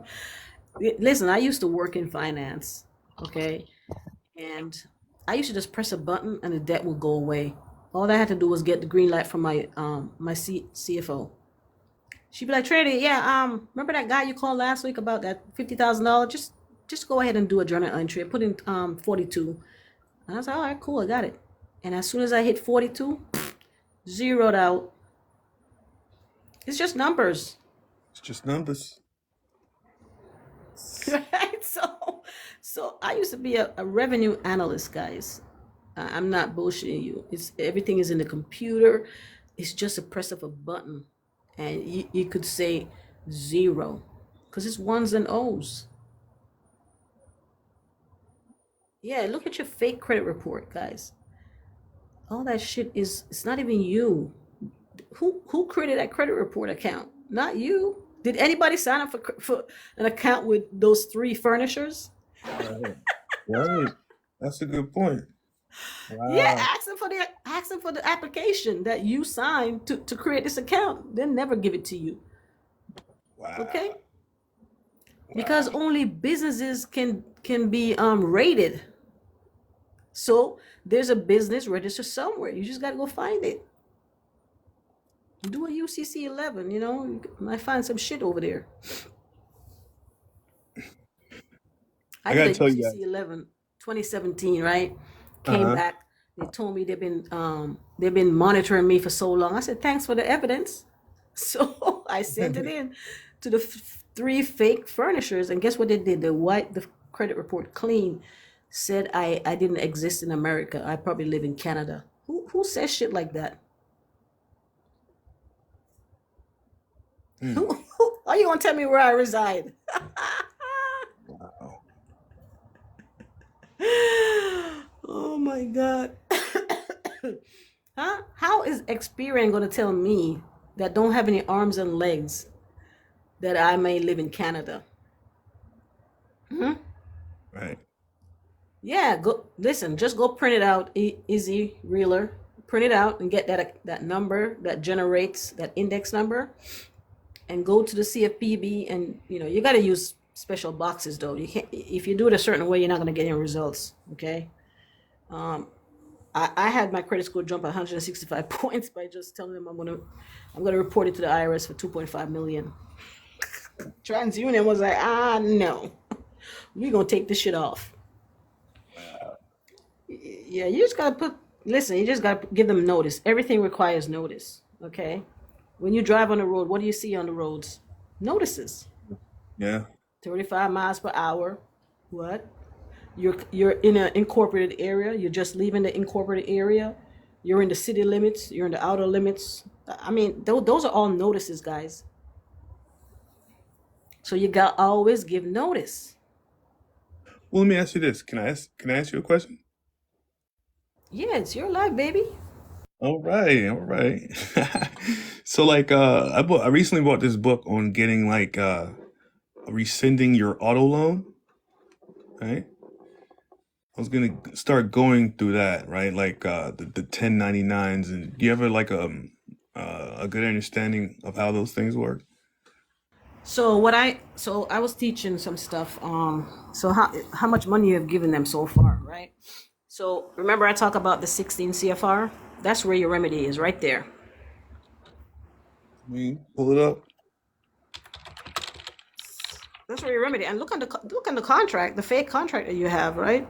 It's a unilateral contract. You're the only one in that shit performing. Right. Think about it like this: who executed that contract? They did. They Okay. did. Was They there an did. attorney present when they executed it? Probably. No, you were there. No. Come on, Mr. Difficult. I was no, that's true because I was only there. Well, I wasn't there only until they pulled me into the little back office and started trying to get me. Well, they got me to sign everything, All you right, know. let's see if the people in the chat. We got 84 people plus myself. Any of you guys have ever bought a car and they executed that retail installment contract? Put a one in the thing if an attorney was present, and put a two if an attorney was never present. Not during the signing, no. Let's see the poll. Hold on, we're gonna get some feedback here. Well, let's see. I can even. Was there ever an attorney sitting when you was getting your car? Nope. Lord Jesus. So, Mr. Difficult, the people have responded. Mm-hmm. Okay? So think about it like this. Who can execute a legal document?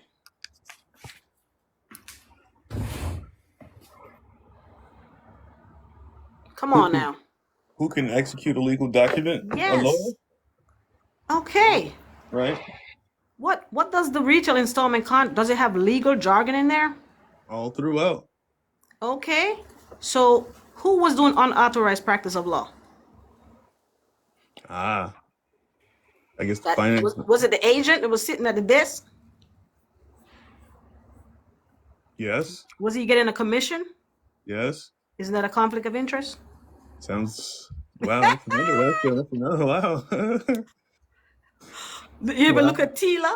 Okay, look at Yeah. Tila, right? Yeah. Look at Graham Bleachley or whatever the name is, Graham Lyle Bleachley or what? I can't pronounce that shit. You know what I'm talking about? Hmm. Were you getting a consumer credit transaction or were you getting a retail installment contract? Because there's a difference, guys. Absolutely. Yeah, that's what I've heard. Yep. What is the definition of retail? Wow. Anybody in the chat or on the panel here? Because I don't want to be the only one talking because my throat is getting dry. I'm inviting more people. I'm actually looking it up right now. Hold on. Oh, I love Chaplin. Yes, I love you, guy. I love you, bro. Hey, Trinity, how's it going there? I'm hanging in there. Oh my goodness, hello everyone. I just got sick. I mean, ill, he can say, but oh my gosh, you're killing it. You are really killing it. I've been trying to find someone that has been talking about this whole entire TILA until the Truth in Lending Act and the Truth and Disclosure Act. The Truth and Disclosure, the Truth and Lending Disclosure Act too. There's two of them. It's crazy. Oh my gosh. Yeah, Good to look, see everyone doing. retail. I'm telling you, when you guys look at the definition, because listen, has anybody ever in your life, anything you have ever attained, given you a glossary of the definition of all the words that they're using in that communication? Because you have to use plain language, right? Right. Have they provided that to you? How the hell am I gonna know what you're saying? Right. Like right now, if I start talking patois, only somebody from Jamaica or people that are around Jamaicans will understand, right? Mm-hmm. So if they're not using plain language, isn't it deceptive practices? Yeah. To sell and buy small parcels and not in the gross. Okay, Retail. so let me give you a simple definition. Just using my cognitive dissonance, right? Retail means to resell. Mm. It's word magic. Wow. Okay, retail means to resell. Everything is a tax issue. Right now, if you go get a retail license, do you know you don't pay taxes? Because license is a privilege, guys. Right? So when you went in there to get the car, they gave you that long legal document that's more than 8.5 by 11, probably 11 by 14. Okay, it's really long. And there's no definition with that contract. And the person that's signing with you, did they show you their delegation of authority to act on behalf of that entity? Where they can create a loan document? Right. Did they tell you they're doing a CBA with the other person, like Santander? Collective bargaining agreement, where they bargain with each other. Look up 16 CFR 433.1. Purchase loan. Hello. You were supposed to get a consumer credit transaction, meaning they're supposed to act on your behalf and give you what you need, because you only need it for personal, family, and household purposes. And the car is under 10,001 pounds. So it's not a motor vehicle. So I don't need things that you're saying that I need. So now they didn't give you full disclosure. Your remedy, Mr. Difficult, is in 433.2, Title 16 CFR. Put it up on the screen so everybody can see it, because a lot of people are not on the computer. I don't know what they're doing. I am. I said 16 CFR 433.2. 433.2 is third one in the list. Look in the box what it says. Preservation of consumers' claims and defenses, unfair or deceptive acts or practices. Child. Oh my God. Preservation of consumer claims and defenses, unfair or deceptive acts or practices in connection with any sale or lease of goods or services to consumers in or affecting commerce as commerce, in quotes, is defined in the Federal Trade Commission Act. It is an unfair or deceptive act to practice within the meaning of Section 5 of the Act for a seller directly or indirectly to take or receive consumer credit contract with which fails to contain the following provision in at least 10-point boldface type. Stop right there. 10 points. Boldface. Ooh. Who has ever got that? Anybody? Y'all need to pull it up for yourselves. Well, let me show you. Gabar just put it in the chat. Ampu just put it in the chat. Y'all need to be on your laptop or your tablet or whatever you can, because this is free information we're sharing. This is where most of the prospectus is located for all your credit cards. Your information under subsection 433.3, exception of sellers taking or receiving open-end consumer credit contracts. Statute of limitations don't have any time frame, guys. You can go back anytime. Okay. All of them are assuming these positions, and they're acting as your trustee, and they didn't tell you.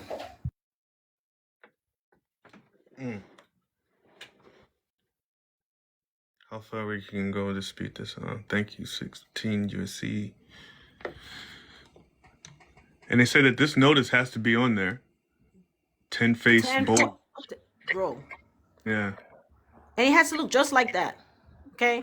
In Georgia, it tells you the same thing. If you send me anything in the mail asking for payment, oh, you just fucked up. Same thing. Okay? Statute for statute. Statutes, all right. Listen, you use the statute to your benefit, because they're supposed to follow in it. Okay. Exactly. Yeah.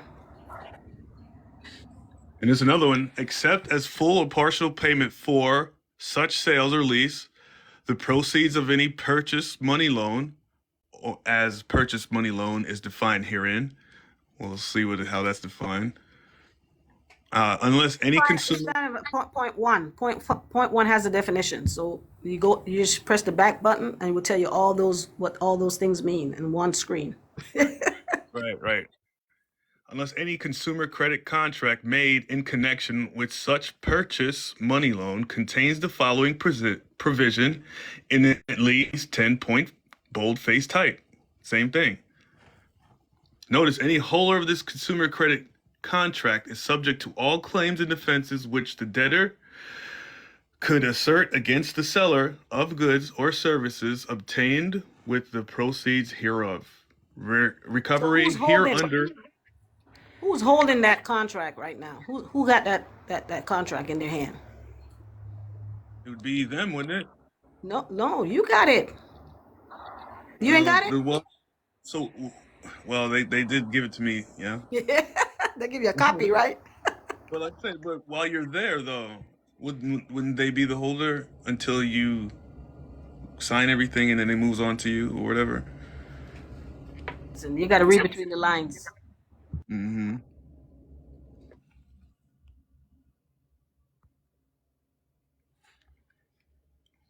Did they tell you you have a right to rescind? I don't think so.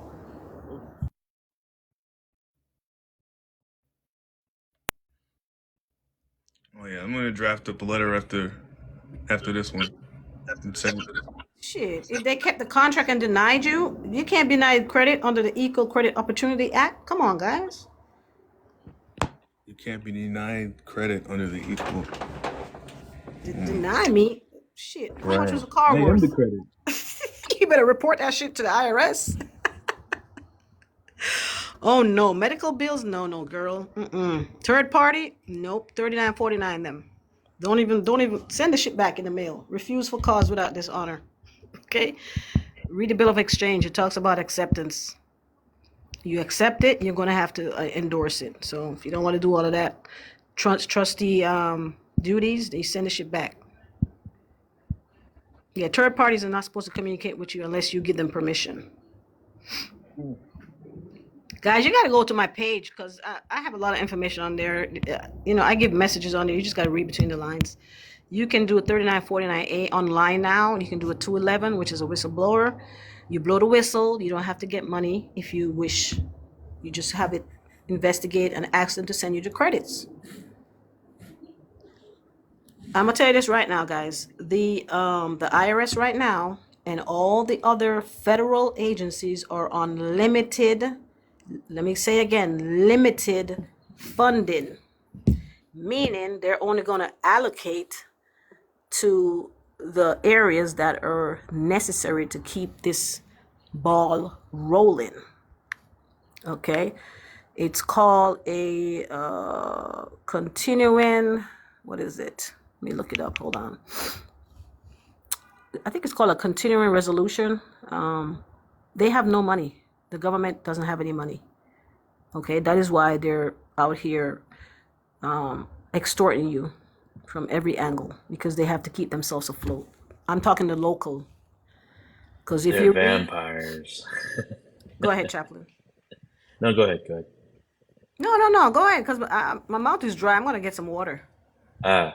Yes, Trini was absolutely correct. They're currently right now running out of funds to even push through for, having.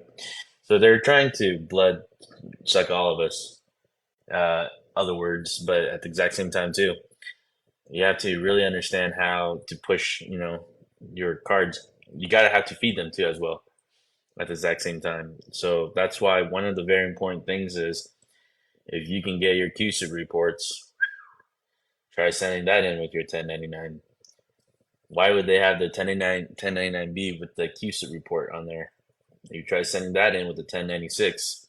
I think it will make things move quicker. And if you were to send that in to some places and do certain, like a notice that Tiffany was mentioning earlier, Trinity was saying, mentioning earlier, sorry, you might want to be able to send that in with your QC report and do an emergency notice. That can definitely push things a lot quicker. Because right now, they really are looking out for those corporations because at the exact same time, um, the Department of Homeland Security has all the legal money while the Treasury has all the lawful money. So you got to have to really understand how this really works. You got to balance the books. And like what she was mentioning earlier, the IRS, there's two departments to that. They're trying to push quicker. So 3949A, you can do 211 if you like, or you can even push even further with other documents too. So yeah. Yeah, and everything is identity theft. Everything. Anybody's using your data without your express written consent is aggravated identity theft, and that's 14039. Or you can use the e-verify to lock the social until you wish to open it. Okay, because they can't verify anything unless they go through the Social Security Administration using the SSA 89 form. Okay, and then you can give them a time frame in which to verify. You can give them 24 hours, or you can give them an hour. And you keep your original. Do not give them the original. Okay. Can I ask you a question? Sure. Because I've done all of that. Like I sent in an S89 form for my court case. No. You can't send it in for your court case. Okay. What? Why would you send it in for a court case? You want him to verify your person? Because Ooh, that's all it is. It's a verification. You okay. gotta have power of attorney before you do anything. Right. It's all about having the power. You can talk all these forms all you want to. But if you don't have no 2848, then you're gonna be lost in the sauce. They're gonna be shredding your fucking paperwork at the IRS. Like, man, please. Yeah, I do have my I did send in a fiduciary oh shit, I gotta charge my phone. I'll be right back.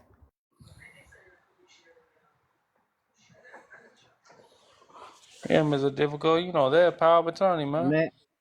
Mayor, Go for it. Wow. Wow. Yeah, man. People want to tell you 39, 49, and all this other shit. And then I get down to the basics. Then I get down to the foundation. Then I get down from the beginning. You've been given power of attorney through the scripture. Genesis chapter 1, verse 26 through 31. You have dominion over everything. But in commerce, everything that is proven must be proven. So you hit them with the power of attorney. Your bank accounts, everything. Power of attorney. Go look up the Power of Attorney Act of 1882. Oh, It all starts with the power. That's what these individuals don't want to tell you. They want to tell you, oh, go do this, go do that, go do all of this shit. And then you go do it and be like, oh, that shit don't work. No, 56, you have to have authority on the 56. Y'all got to read these instructions. That's the thing. I don't study the IRS shit for 3 years, the publications and the instructions on the forms. So there's specific foundational forms that you're going to have to need when you're doing the accounting, when you're doing your banking and things like that.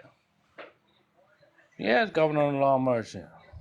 Yeah, you do have to have This is the thing. power. They're not telling you none of that. They're telling you go do look, X, Y, Z. Can't no one tell you to do anything but yourself. It's internal.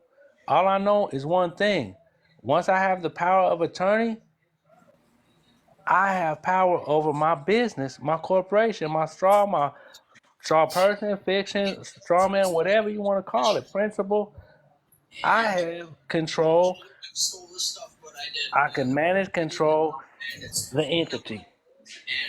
And then, like she was saying about the trademark, the trade name, the trademark, all that is good. It's just protection to properly protect your person.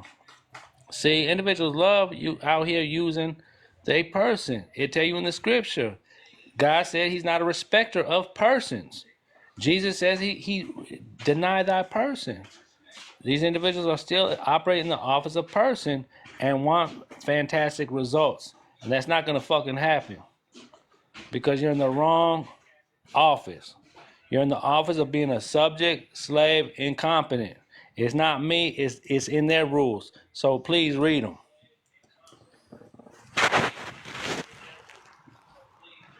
What's up, Beyond Beauty?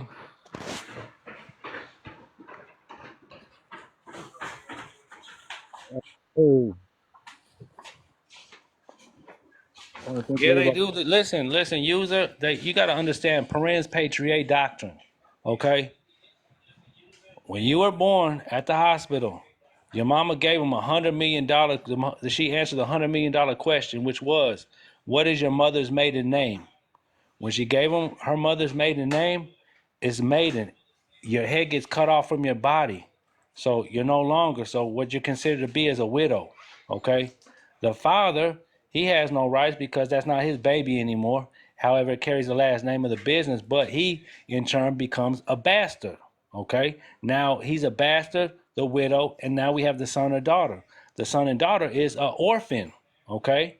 So what the state does is they come in after at the age of 7, they legally deceased. They first of all they put us in an estray book first and foremost, and after the estray book, now at age 7, under the Cestui Que Vie Act of 1666, they legally decease us. So now we're legally deceased. So now legally deceased, legally disabled, the state comes in play. And the state says, hey, you know what? Where your pappy? Where your mama and where your daddy? Until you can come up to age and figure this game out, we got you. And we're going to treat you as a ward of the state. And that's what's going to end up happening if you stay in the office of person. And like I said, this is years of experience. Not living this shit. I'm not just guessing at this shit. I'm not up here telling you live, oh, go do this in the form, go do that. Ampu would never do that. Ampu said, listen, it's all about the executive office. So hey, if you want to you want to go and look that up, go look that up. Go look up the office of person. Do your due diligence before you just go jump out and start doing these forms. Because they once again they are federal forms, and once again they do have a federal penitentiary. I digress.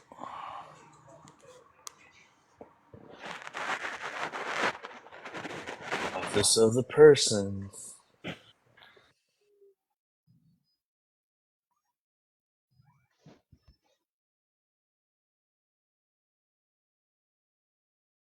If you guys don't know how to read the publications of the Internal Revenue Service or the Department of the Revenue or Revenue, let alone having to know about the Vincent or the OFAC or the IRS or the CID, you gotta have to understand why it comes back to Vincent and OFAC, because OFAC is one of the oldest Office of Foreign Asset Control. They control the assets. They tell Homeland Security, FBI, and everybody else what to do. But the IRS, there's accounts payable and accounts receivable. So then, when you get the Vincent group, they're the guys that puts the whole task force team together to do it under Form 11, 411, 311, 511, 611, 711. Yeah, 711. Kind of funny. Yeah. So when you fill out these type of hidden forms, right, and that just bypasses everything. But you guys got to have to really understand the publications. Publications is very crucial, and reading it, and you have to reread it sometimes. And with the help of the definitions of the Code of Federal Regulations, especially Title 16. And that's why when you talk to a very few people now, it's like versus 2 years ago, 3 years ago, I did not know what the heck I was talking about with the bankers. But anyone on the private side of the banking side, right? Especially if you can try and go out there and work with certain banks. Like I didn't even know about until it was recently that the Comerica is partnered with Vincent and OFAC, that they handle the Treasury Express cards and such though. So you got to have to understand that the IRS publication codes, the IRS publication, you have to understand the IRM, the Internal Revenue Manual, and then the IRC, Internal Revenue Code, and the IRS, Internal Revenue Services. And what type of services do they offer? Even a whole page on the Internal Revenue Service side has a whole list on how to go, and you can even arrest certain people with certain types of special warrant.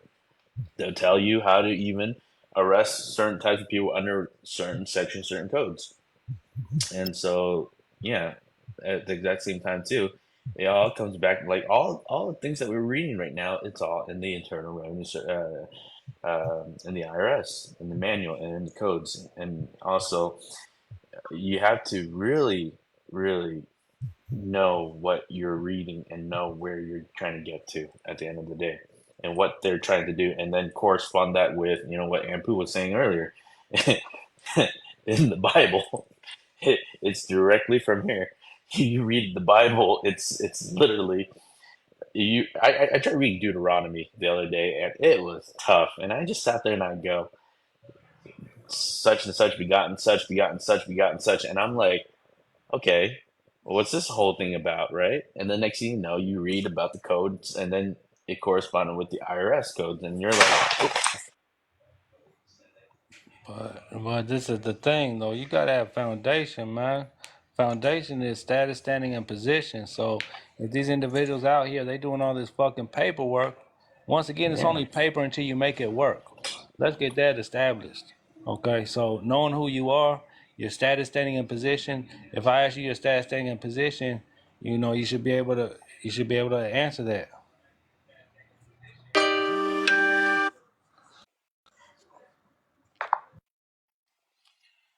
yeah, the status is very, very important too, and you have to really understand. Go back to the time where the court, what court of records and court of equity is, and you really have to understand how this all goes back to the code of canon law. That's why there's canon lawyers. And what Trini was talking about earlier was just really interesting, was because it all stems from the canon laws.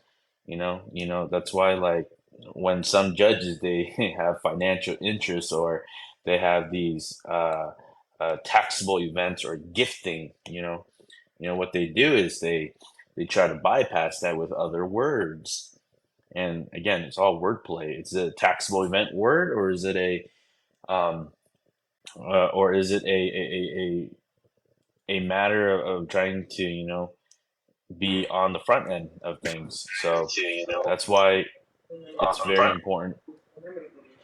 That's why it's very important to the fact that you have to all realize to know, what does the piece of paper or the parchment paper, what's a paper versus a scroll. When you open it sideways, or you open it forward, backwards, and you don't even have the wax seal, it all goes back to the ancient times. And I'm not trying to throw people off right now or such, though, but you have to understand why all this comes back down to the canon laws. The code of canon laws, the Angelicorium, the ecclesiastical courts of equity. And then you got the whole, the apostolic Catholic Catholicorium, apostolical. Gosh, man, my Latin's so rusty. And you gotta have to really understand why these, you know, the words. The words that they put into these, Latin terms, Latin phrases, and boy, oh boy, I tell you, when I grew up and trying to understand what these all meant, I didn't really understand it. It was for the betterment of my soul, is what they told me. But then the more I realize it, it just puts me in even a position of like, why did they even have to put a, a event of like why is it now tax, all these things, right? And so they try to hide all these laws and everything in the Freedom of Information. So the Freedom of Information Act is one of the tools that came out in 1964, I believe, yes, from Lyndon Johnson. And it's supposed to help you to go and get all these codes and regulations. It's hidden in there for a reason.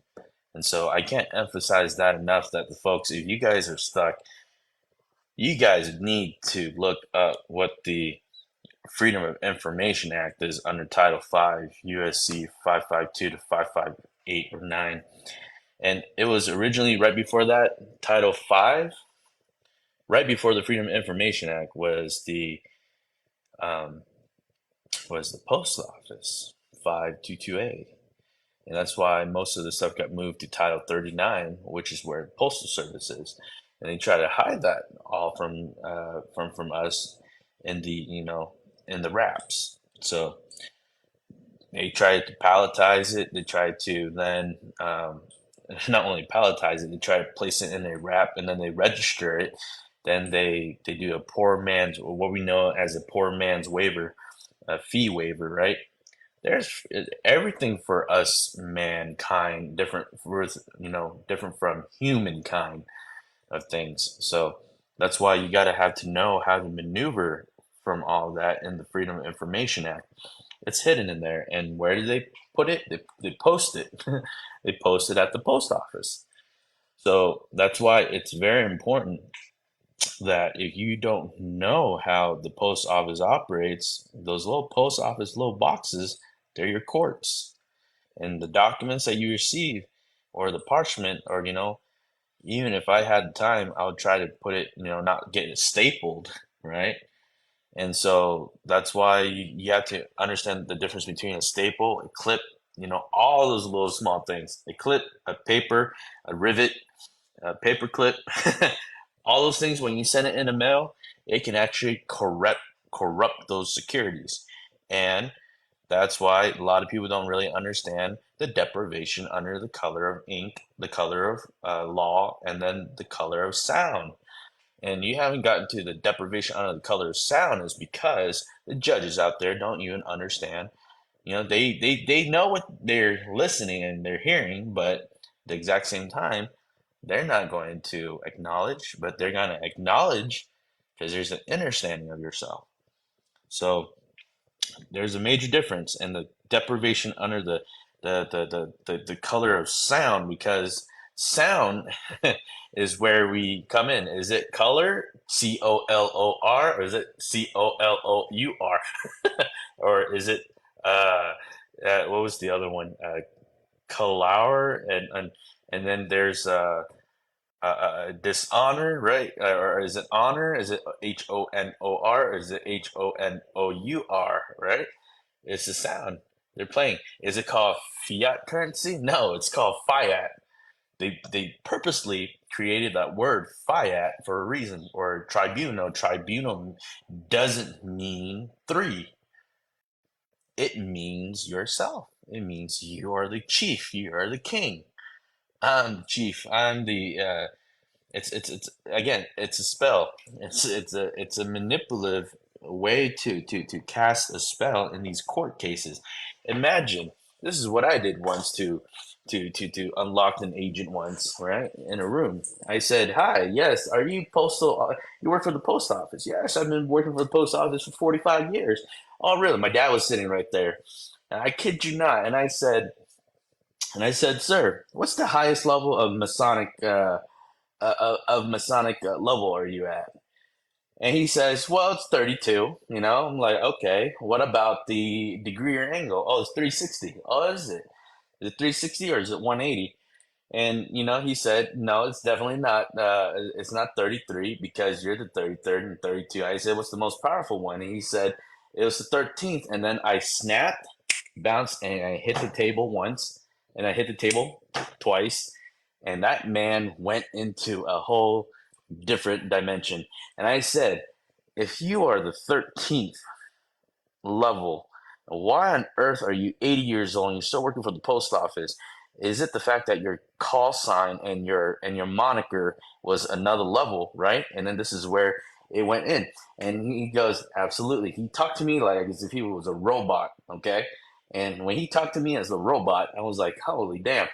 I said, "Okay, so how did you end up know the fact that how come does each and every single the post office not be able to rent out the place?" "Oh, it's because they use a silver certificate between $5 to $10, and then they rent it out for 50 years. One silver certificate can get you 10 years, where a $5 silver certificate can get you 50 years of rental, paid in advance." And then next thing you know, he was hungry and he asked if he can be dismissed. I said, "You can be dismissed only if you can tell me what's the most important thing after you eat after you or before you even eat a meal, right? You have to have what's it called? What's it called? You got dessert, which is post meal, and then you got what's that thing called? When you were when you're ordering food, someone help me out here. You got the main course, and then you got the oh my What, the gosh, appetizer? what was it? Did you say? Are you talking about the Appetizer, appetizer? yeah. I say, what did you order for the appetizer? If you want if you want to leave the dinner or something like that, right? And so, and he goes, well, the appetizers wouldn't be there if I know the dessert is going to be ice cream or something like that. And next thing you know, that man got out of his realm or something. And it's one of those hypnotic things that they do to you when you take the oath. It's called the hidden oath of what's it called? The hidden oath of mockery. The hidden oath. There's a hidden oath of mockery. The hidden oath of silence. Then the hidden oath of manipulation. But all these postal, all these head guys up here, what they do is they were trained when they take the oath of office, right? They were trained to be the actor, period. So that's why when I found out that these guys, these judges, right, they take the secrecy oath of God knows to the highest, they will not tell you even to death do us part.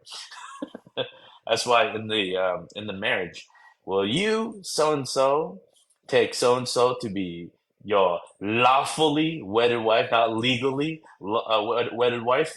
Would you so and so will take him as your lawfully wedded husband, and then you two now be in one? It's kind of like that movie. What was it called? What is marriage? Marriage is bringing two people together.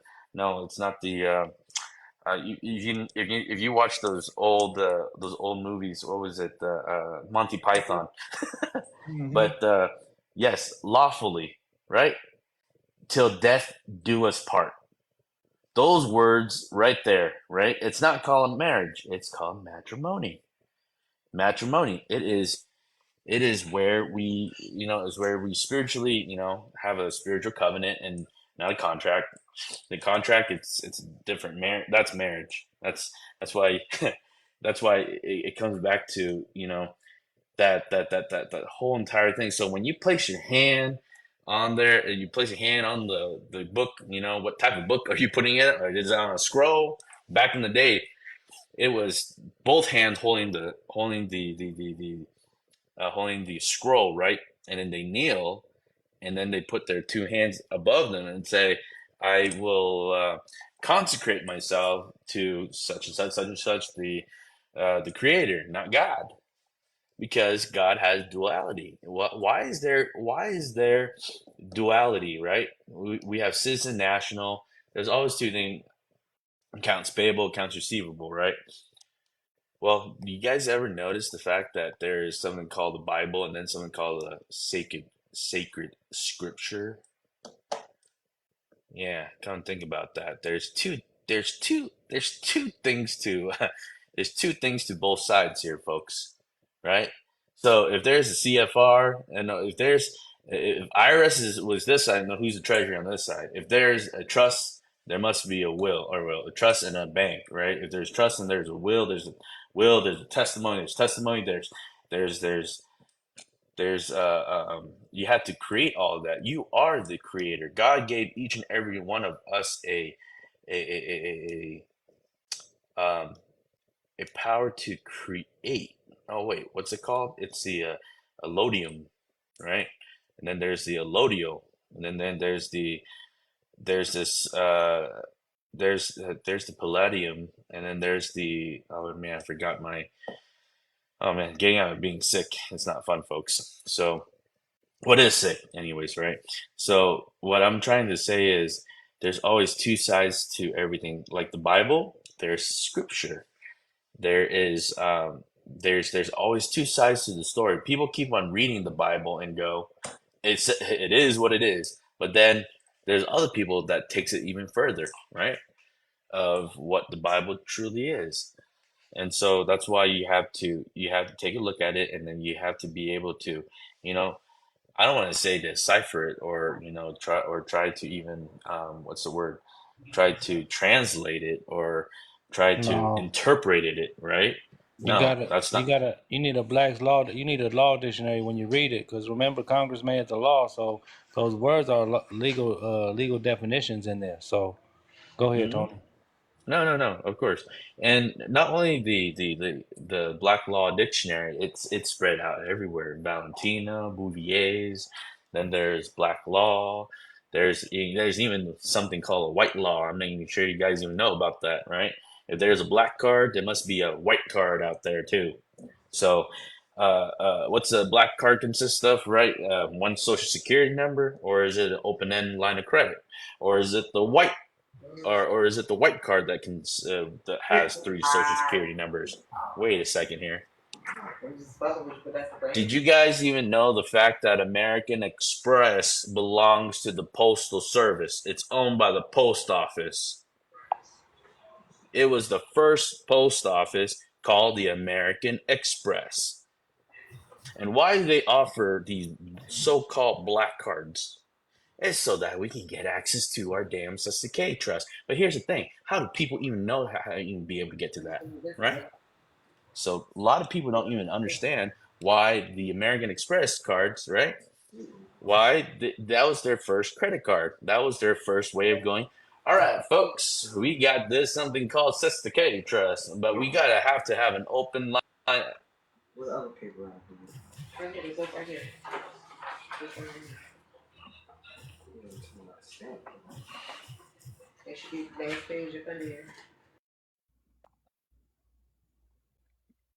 Must have must have lost him. I'm trying to put Stay Real up, but I can't find him in the list. Can you send me a request? Stay Real.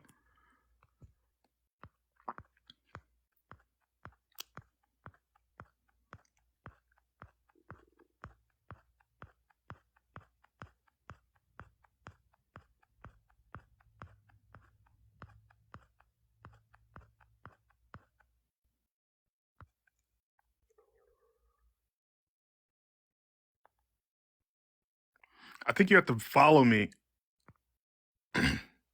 Stay Real. If you could, I think you have to follow me back before I can do it. Maybe that's what it is.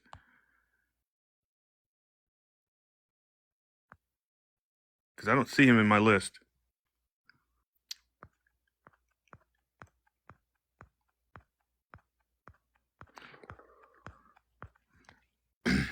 If also again, if no one has any objections, I'd love to put this up so we can share all this knowledge.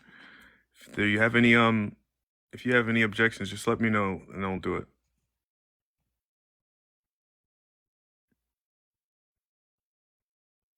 Do you want our consent? Yeah, well, I just don't. I don't want I don't want to portray anyone's trust. Is all. You see, there you go. Consent. Nonsense. Yes, you have my blessings. Thank you, love.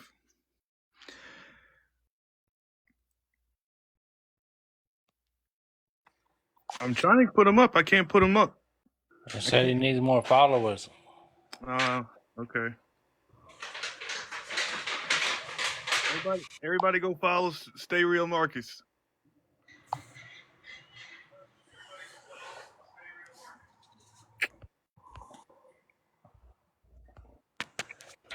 So that's all I was really saying is that, when you get in this is a game. It's like everybody want to go and not read the directions or the instructions of playing the game. They just want to get right to Park Place and Boardwalk.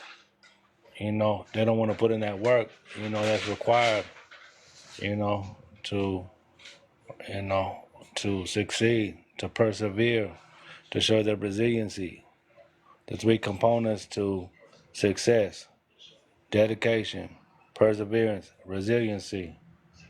Well, you could love reading, but everyone be like, "Oh, you need to read. You need to read." No, you need to read to comprehend.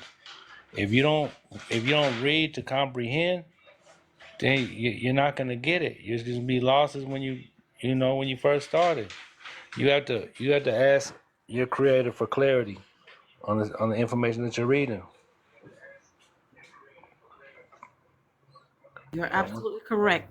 It's and just once like you, the and game once you, Monopoly, right? A lot of people read the rules and they still don't play the game the way it's written. They make up their own shit. And and then they that's try to get the boardwalk and the park place. They think look, that's the way to go. and I'll tell you what, that get out of jail free pass is gone. Because once again, you want to rush into something that's already there. It's already there for you. And the individual will not be patient and take their time to know what it is that they're doing. Once again, please go look up these two words: sovereignty and autonomy. So you know exactly what these two words consist of and why these laws are even here for us. You have to go over and take over your account. You have to know thyself. You have to know this history first and foremost. There's a lady on here. The very first thing I had advised her to do was to go look up the District of Columbia Organic Act of 1871. That District of Columbia Organic Act of 1871 shows you how the United States became a corporation under Title 28 United States Code. I think it's 3002 subsection 15. I don't know, but it's in there under Title 28 under the Judiciary Act of Title 28 United States Code. So you have to even know how they're set up before you even start filling out these forms. A lot of us don't on the phone call don't even have a clue that we're still at war. The Civil War never ended. Never ended, bro. So if the Civil War never ended, that's why they rip you. They rip us out of cars. They shoot us. They all of that. It all comes with the Hopefully, territory. Because right. once again, we haven't opened up the books to read. This is how they treat. This is how they conduct business. You have to think for 1 second.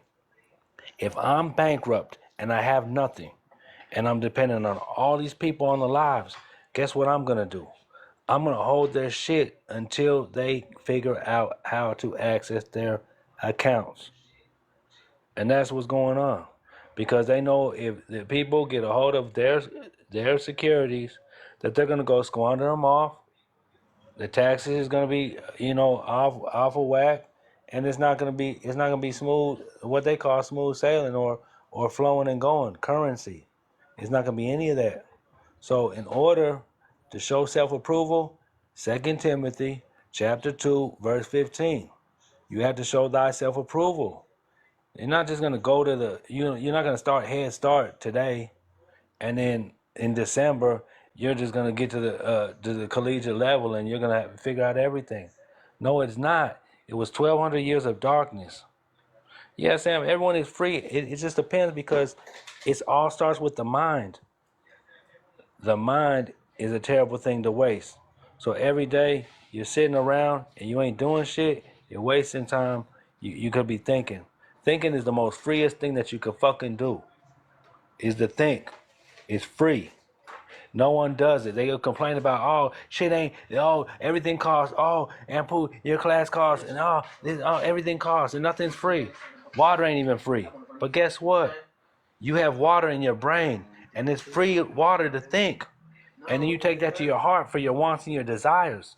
And once you have your wants and desires, are they righteous? Or are they nefarious?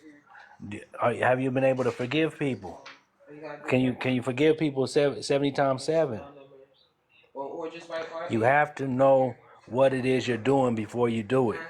I have people call me, they're stuck on getting pulled over, got court situations, all this and that. Once again, I can't want you to be more free than you. That's not universal law. So, it's like I said, you're listening to all these lives. Great, get the information. Now, when you're off of the lives, go do the research. Go fact check what I'm saying.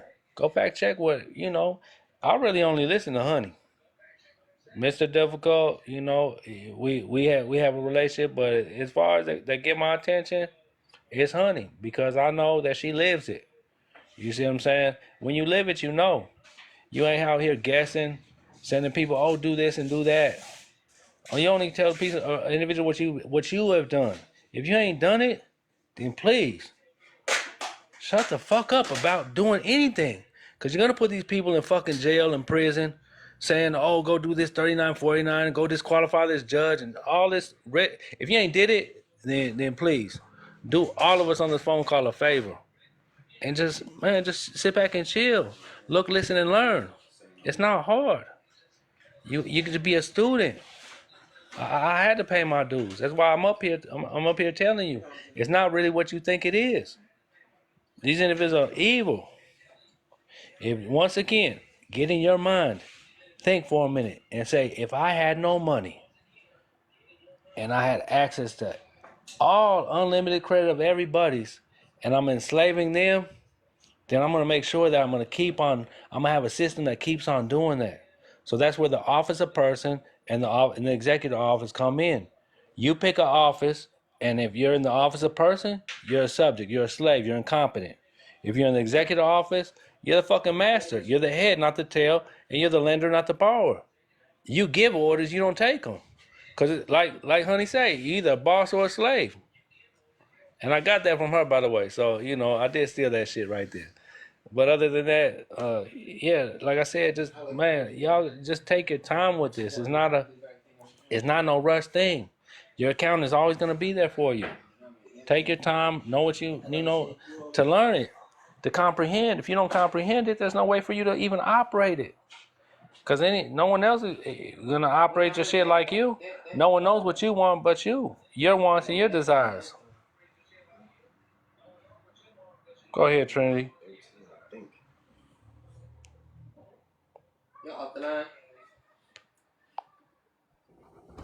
This has been beautiful, guys. This has been beautiful. I want to thank everybody that came on, man. I want to thank everybody, but I got to run. Got to make a couple phone calls. I got to do some things. And Pooh, thank you so much for coming on. Trinity, the other guy, I forgot what his name was. But, I'm going to be reviewing this call especially. Definitely. I might make a video of just going through all the codes that we went through today and post that. Can I get a quick question in? I have to sign a lease tomorrow, and there are violations of the Rental Act, Truth in Renting Act. Should I sign it and then go after them, or tell them, no, I'm not going to sign it because of the violations? Because I'm worried about retaliation.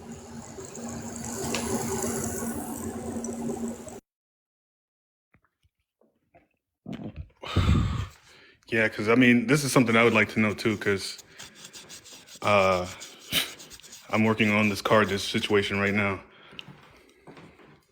They have like 6 violations in their lease agreement. They don't have my name listed on it, and that's one. And then they have my name and social security signature on a whole separate page, almost like a blank endorsement that they can take it anywhere. And then they're charging me on the lease for utilities, which they can't do. It's a violation of the Rental Act. And then they're charging me again on another sheet of paper that says promise to pay. So I'm just wondering if I should postpone signing it and send them the affidavit of the violations. I have 20 days to do that, but it actually says 20 days after the signing. But I'm just worried about retaliation to see I don't know if Trinity could help or Anpu. I don't know. I just don't know what to do. Well, could you postpone it until you have a solid understanding of what to do?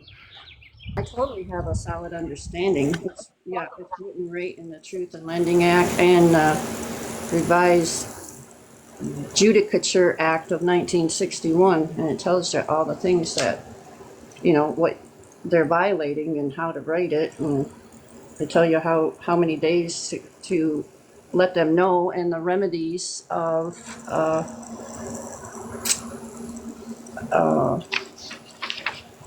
to cure. Because my lease isn't up until July, and and they already stated to me that they don't follow the Department of Housing regulations.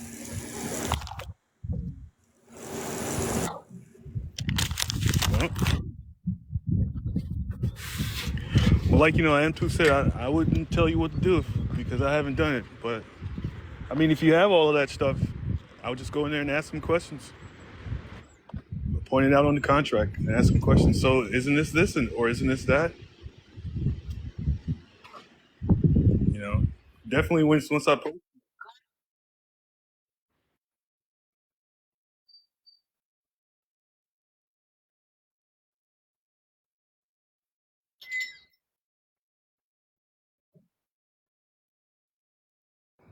Okay, look up the prohibitions and tell you cannot waive any rights, right? And tell you they can't do certain things. So just look over the contract. Tell them you need a couple more days to look it over because they're supposed to give you time. Okay, look it over, and whatever you don't agree with, you can ask them questions or you can cross it out, initial it, and give it back to them. Just, you guys got to know contract law,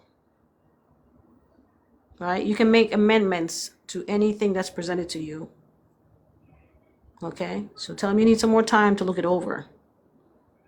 Okay, got it. Thank you.